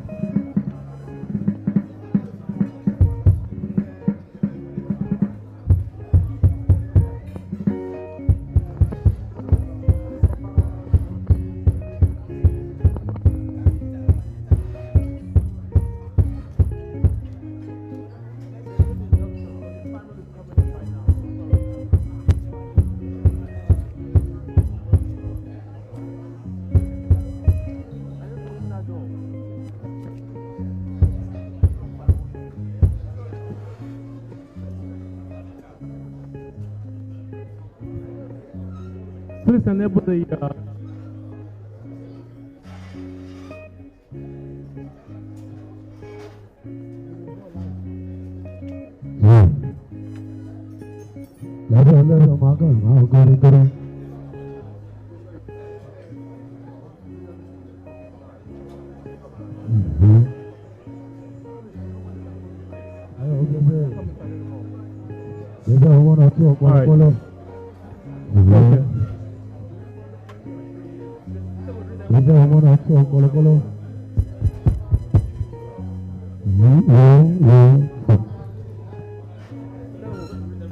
Yes, Ejo, please, can we, please, there's a little bit of change in order to be systematic about the whole thing. We are going to read all the citations here, then we'll move over there to unveil. So instead of us going back and forth, we will read the second person is, please, let's listen. Please, Chief Adon. Second person, Engineer Senior Evangelist Albert Oladende Awosika. Will the families please come forward? Please, hurry up.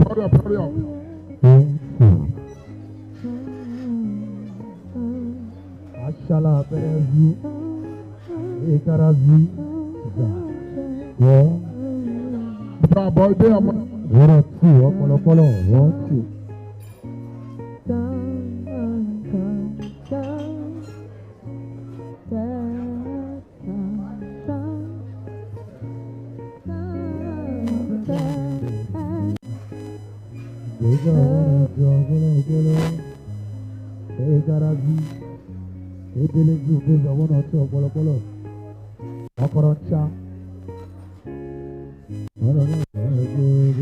Engineer Senior Evangelist Albert Oladede Awosika.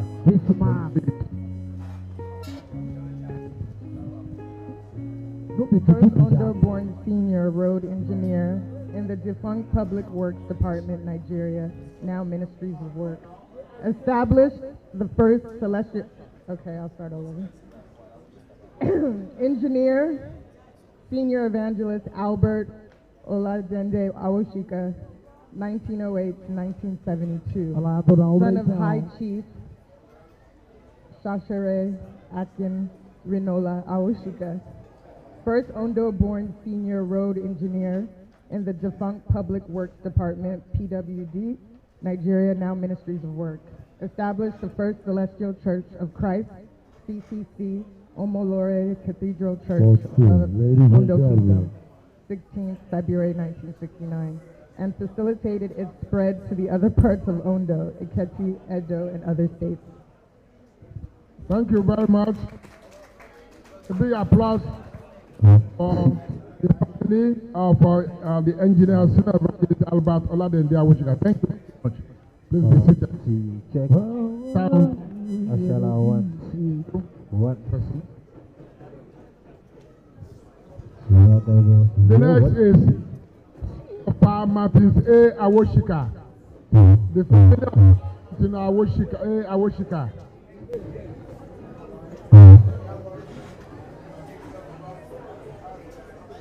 The family of Pa Martins A. Awosika, actually from Warri. Please come from. ADESIMBO Agarachi.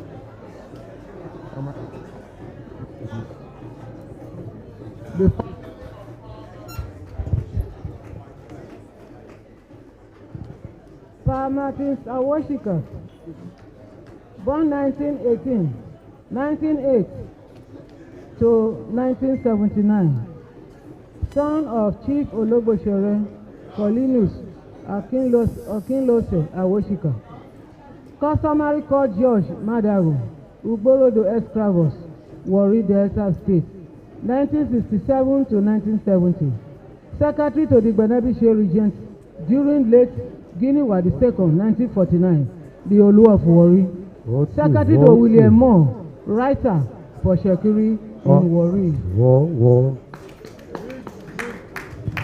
Big round of applause. Thank you very much for the family of Pa Martins Awosika, who lived from 1908 to 1979. Thank you very much.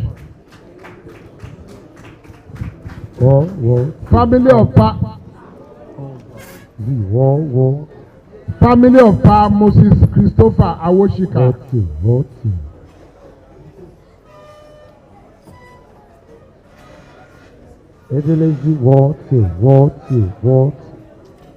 The family of Pa Moses Christopher Awosika.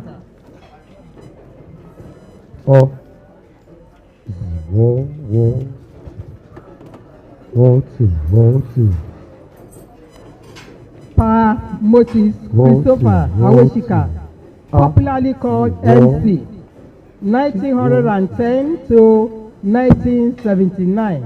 I'm representing the children. Dr. Ladi Awosika is the first child. His son avoidably absent. Son of High Chief Akiyokubo Awosika Odofin of Ondo Kingdom.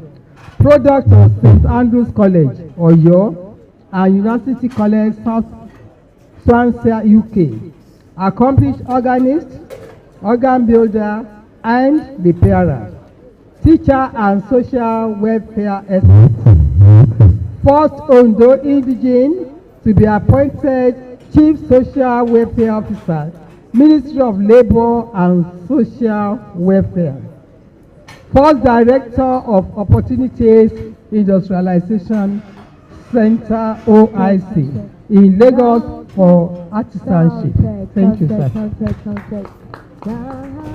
Thank you, ma'am. May the soul of our late father, Pa Moses Christopher Awosika, rest in peace. We thank you very much. Next inductee is Chief Festus Olawoyin Awosika, OFR. The family of Chief Festus Olawoyin Awosika, OFR. The minister who signed the Nigerian currency before independence.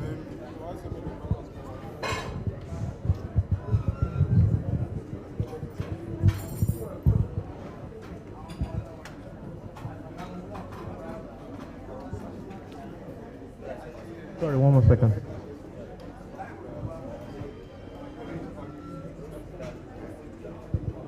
Chief Festus Olawoyin Awosika, 1911 to 1965. Baju Laye of Ondo Kingdom, son of Chief Lomafe Olatunji Awosika. Philanthropist, politician, statesman, administrator. Established the first private school in Ondo in 1947. Vice President of Ondo Town Council 1950. Elected member of Western House of Assembly 1952. Federal Minister of Works 1954. Minister of Finance, Western Nigeria 1955. Western Region Commissioner to the United Kingdom 1957. Former Chairman, Western Nigeria Marketing Board. Director, Nigerian Security Printing and Minting Company 1957. Round of applause for our father who worked with Obafemi Awolowo, Azikwe to gain independence. These were the people who went to London to negotiate independence for Nigeria.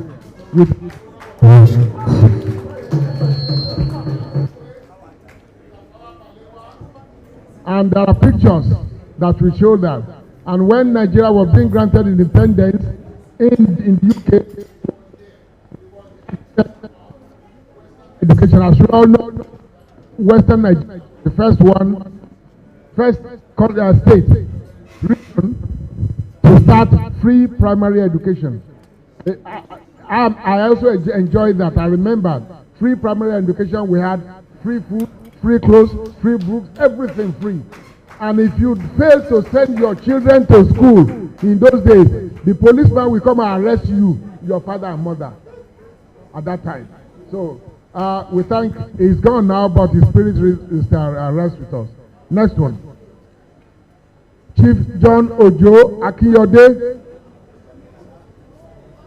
Chief John Ojo Akiyode.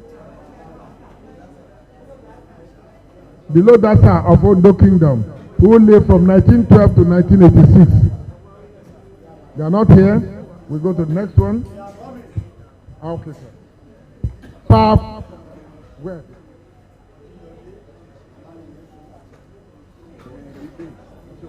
Yeah.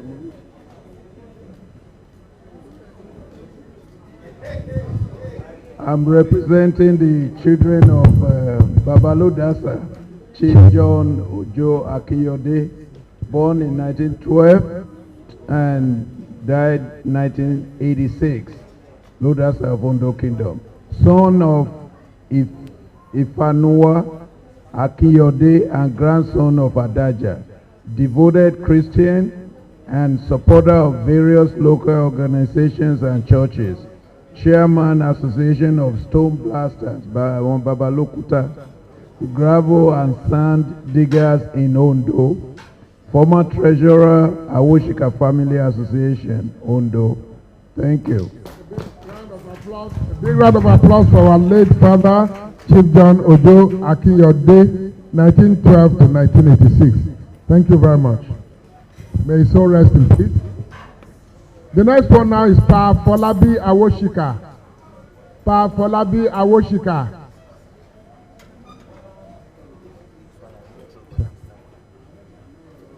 Onola, please, you have to come over and read.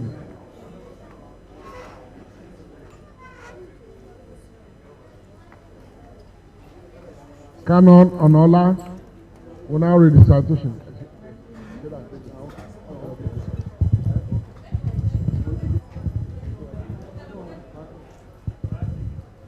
Pa Afolabi Awosika. Pa Afolabi Awosika, 1912 to 1946. Son of Chief Lumofe Olatunji Awosika. First Ondo son to become manager of UAC in Warri.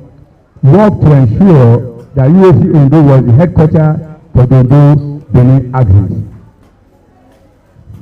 Thank you very much. May the soul of our late father rest in peace. This is someone who went out of Ondo Kingdom and brought glory into this town. He went out as far as Warri, where he worked and worked conscientiously and ensured that the goodies come to Ondo town. We are grateful for that. Thank you very much.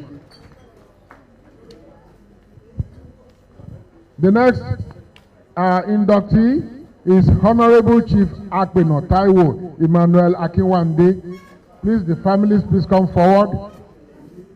Families, please come forward.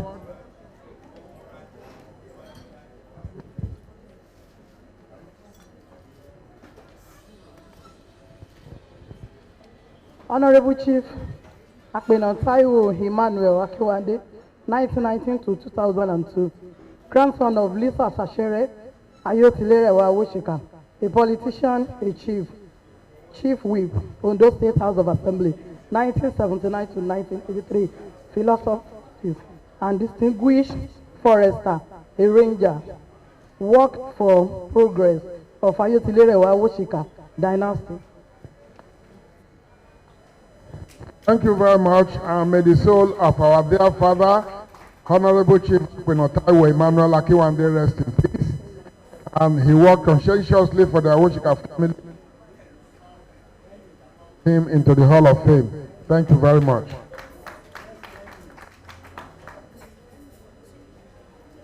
Pa Frank Oyetola Awosika.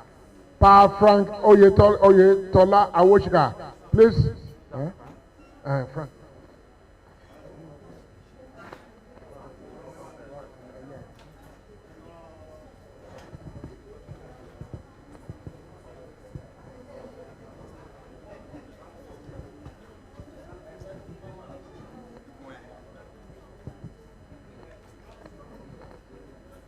Pa Frank Oyetola Awosika, 1920 to 1991.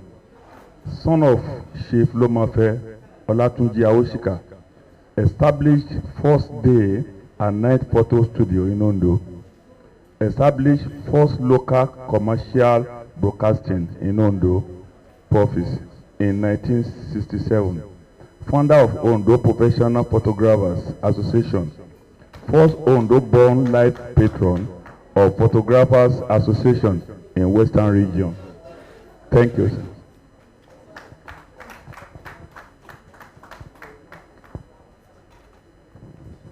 Thank you very much. Those who know Pa Frank Photos, in those days, we know that he was the ace photographer in Ondo town here and even beyond. Thank you very much. May his soul rest in peace. Engineer Timothy Ibukun Awosika, who lived from 1921 to 1979. Will the families of Engineer Timothy Ibukun Awosika please come forward? The representatives of the families, please come forward. Chief Timothy Ibukun Awosika.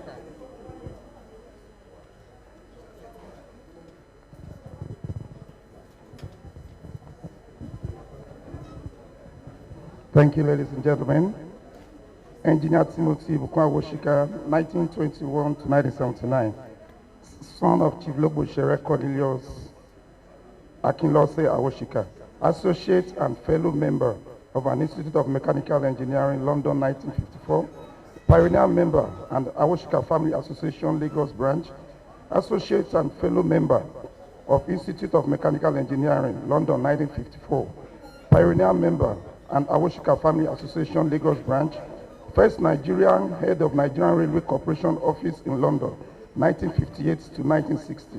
First Nigerian Chief Mechanical Engineer, Nigeria Railway Corporation, 1967 to 1974. Thank you very much. Round Aboko.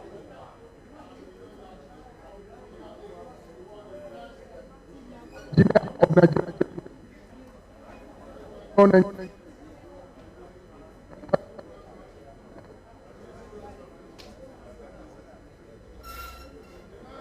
In the Awosika.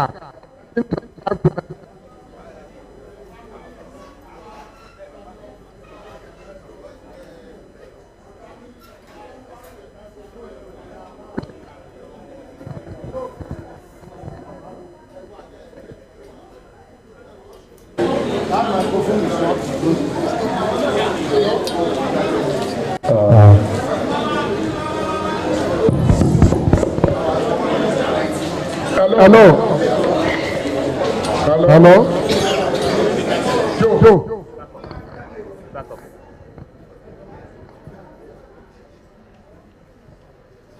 So the representative of the family, or the children or the grandchildren, they are here with us.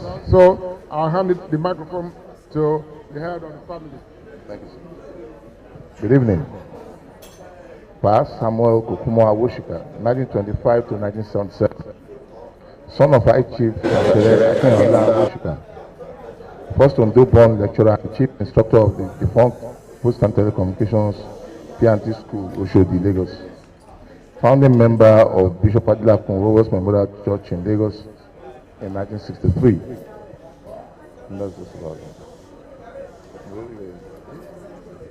Well, thank you very much. Pa Samuel Kokumo Awosika was well known in the Post and Telecommunications department in Lagos. As a matter of fact, he found me a job in P&T after getting out of high school. And he used to call me police, because every time he calls me, I stand at attention. So he calls me police. He was very well loved by everyone, and he was the first Awosika to become a resident instructor at the P&T Telecommunication Schools at Oshodi. Thank you very much. May his soul rest in peace. The last one. We now have the next one, Dr. Chief Victor Oloyede Awosika. Dr. Victor Oloyede Awosika, please come forward.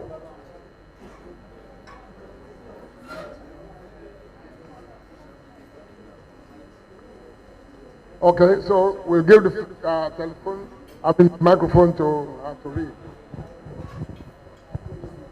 Dr. Chief Victor Oloyede Awosika, 1933 to 1989, Yegbata of Ondo Kingdom, son of the Right Reverend Bishop David Oyewole Awosika, trailblazer and pioneer in the private medical practice in Nigeria, a philanthropist, promoter of zero-party political option, publisher of First Nigerian Medical Directory. A big round of applause for our late father, Dr. Chief Victor Oloyede Awosika. He owns the All Saints hospitals all over Nigeria. Holy Trinity, All Saints Clinic, and Holy Trinity Hospitals, a group of hospitals. So thank you very much, and may his gentle soul rest in peace. Now, distinguished ladies and gentlemen, like I told you earlier on, we had 13 that were approved to be inducted into the Hall of Fame. Out of those 13, 12 of them are already deceased. And may they all rest in peace. The last person to be inducted is still alive. And that person, we will first of all pray that God will give him long life and prosperity. It's not that we are not inducting him into the midst of the dead ones, so it's not that, but it's a second generation. Most people don't understand that. You see, after the first Ayotilerewa, then the first generation, then you have the second generation, and then you have the third generation. Many people ask me, how can this person be a second generation? And I said, you don't know that I'm Baba enjoying. I'm not your yoke, and then now they about going. You were here. So that's how it is. As a matter of fact, I didn't know that the father of this inductee was their uncle to my dad. I thought he was the same level with my own dad. I never knew. We always saw him as a brother, born by the same father with my own dad, but that's not true. So he is in respect of Chief Benson Olatubosun Awosika. So with the families of the only living inductee in 2021, please come forward.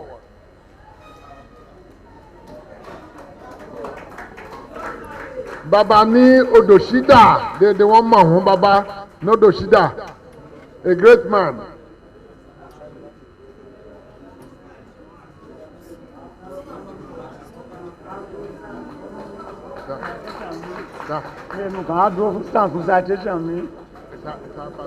Kenny, that just said you should do that for me.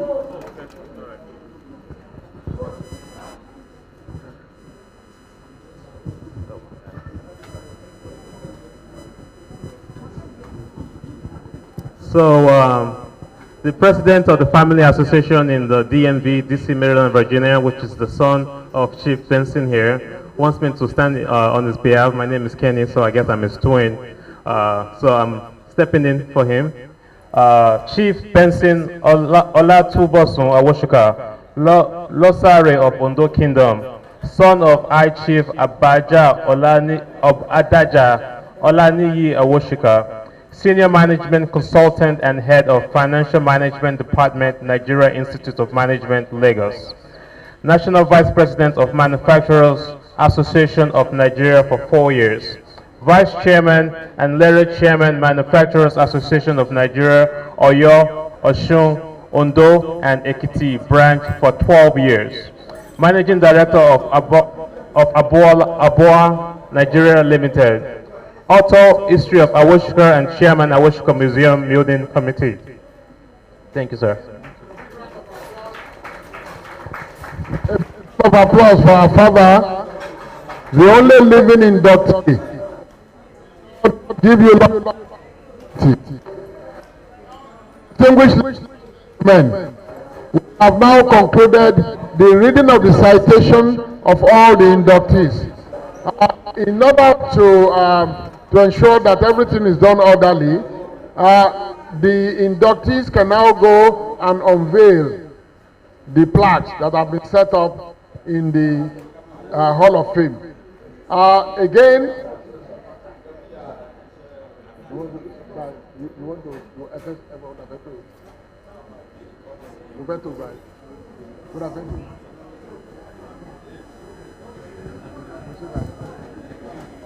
So we now. I have to speak on behalf of. Alẹ́ ọmọ owó ṣìkà dédé. Ìdá alẹ́ ọmọ owó ṣìkà dédé. Ẹ̀ṣinà wa ká dùn yìí o. When we started this thing, I want you all to know the objective. We wanted a museum, and we knew museum alone cannot finance to maintain this place.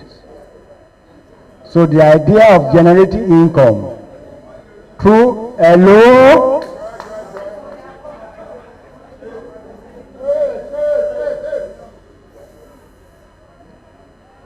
so the idea of having a hall of fame to honor our members who have done very, very well in their lifetime or when they are still living. The idea came in. One is to motivate every Awosika to improve himself, to get himself honored by doing very well in whatever field you are. If you look at those people that have been selected, it's not a matter of education. À ń bá ọmọkùnrin wọ̀nyí ṣùkúdé àlọ́ bá a ṣe iṣẹ́ à ń bèèrè àwọn up à ń dà lóye lólu à ń ṣe òye ṣe déédéé. And those that are with education have done very well. Engineer Ìbùkún Awosika, Dr. B. Awosika, Chief Awosika. They have done very well in their respective field. So this is a challenge for every Awosika son and daughter to make sure that his name is inducted, either living or dead. Because the greatest honor you can do to yourself is for your children to say, oh, my father deserved this. When they were doing I said, no, I don't want. The professor came and said, I don't. He said, no, your children said they want to do it for you, that you deserve something like that. And after some time, I said, okay, let them do it. My children felt that I deserve to be honored in the Hall of Fame. And this is what our children should see in us. So it's a challenge to every one of us.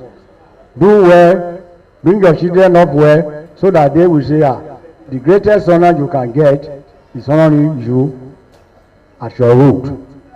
And the second reason, as I've said, is to generate income. To get yourself nominated, you must be nominated by somebody who has contributed nothing less than 250,000. Are you with me? Please. And the cost of nomination this year, because we change next year, is 500,000 naira. When we started, it was $1,000. $1,000 or 300 something thousand. Then start changing. And by next year, it will change because, one, the dollar is getting the value every time. Secondly, the cost of, when you see what we have done there, you will marvel. Like the professor said, we decided to do it in Nigeria. We got Benin sculptors to come. We gave them samples. When we saw what they did, like he said, I couldn't see when you brought it from Benin.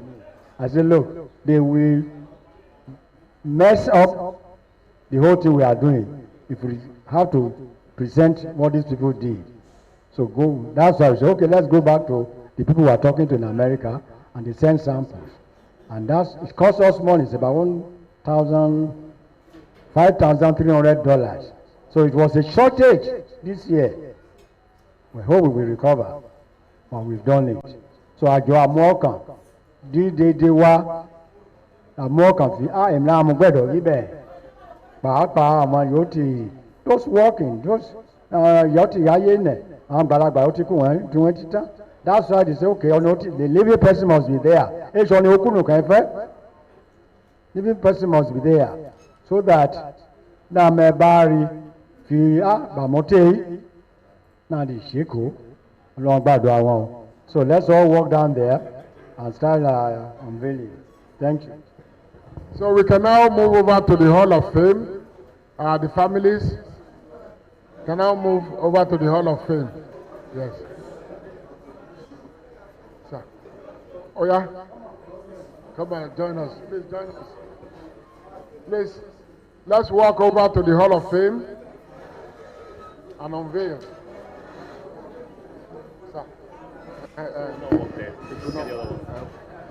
Dustin, can you please turn on the mic in the Hall of Fame, please?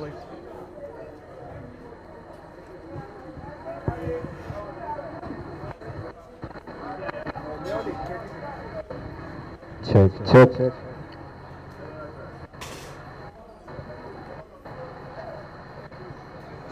Keep coming, keep testing. Check. See.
Check 1 teeth. Broken. Broken.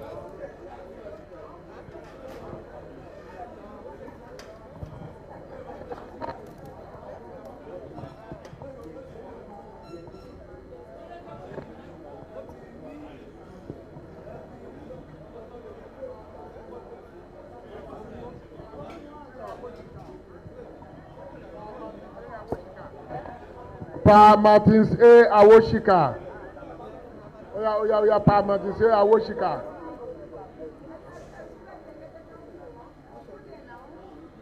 Pa Martins A. Awosika. Oya.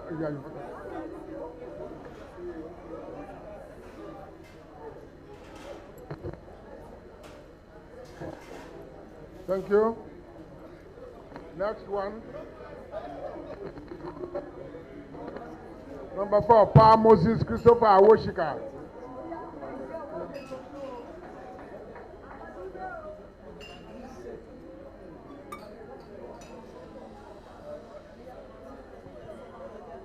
Yeah.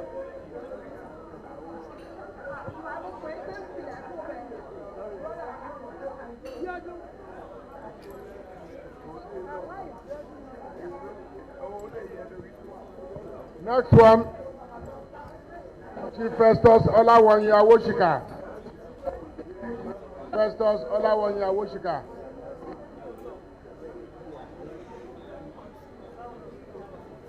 No.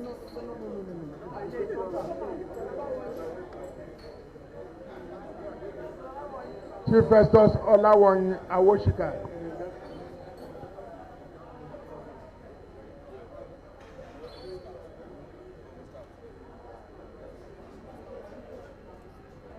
Thank you.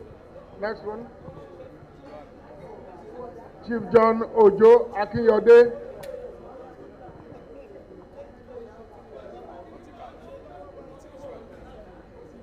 John Ojo Akinyode.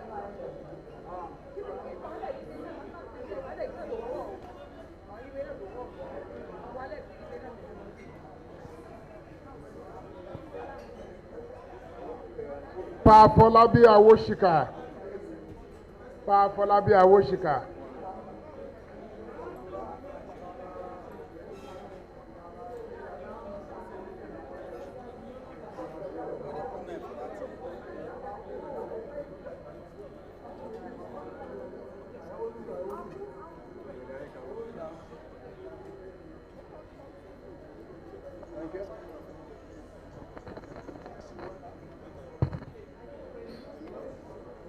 Chief Akpeno Taiwo Emmanuel Akiwande.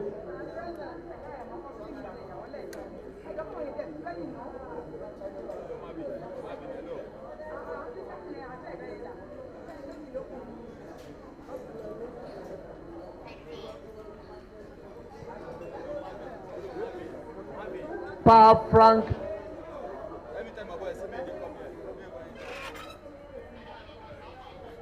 Thank you, please.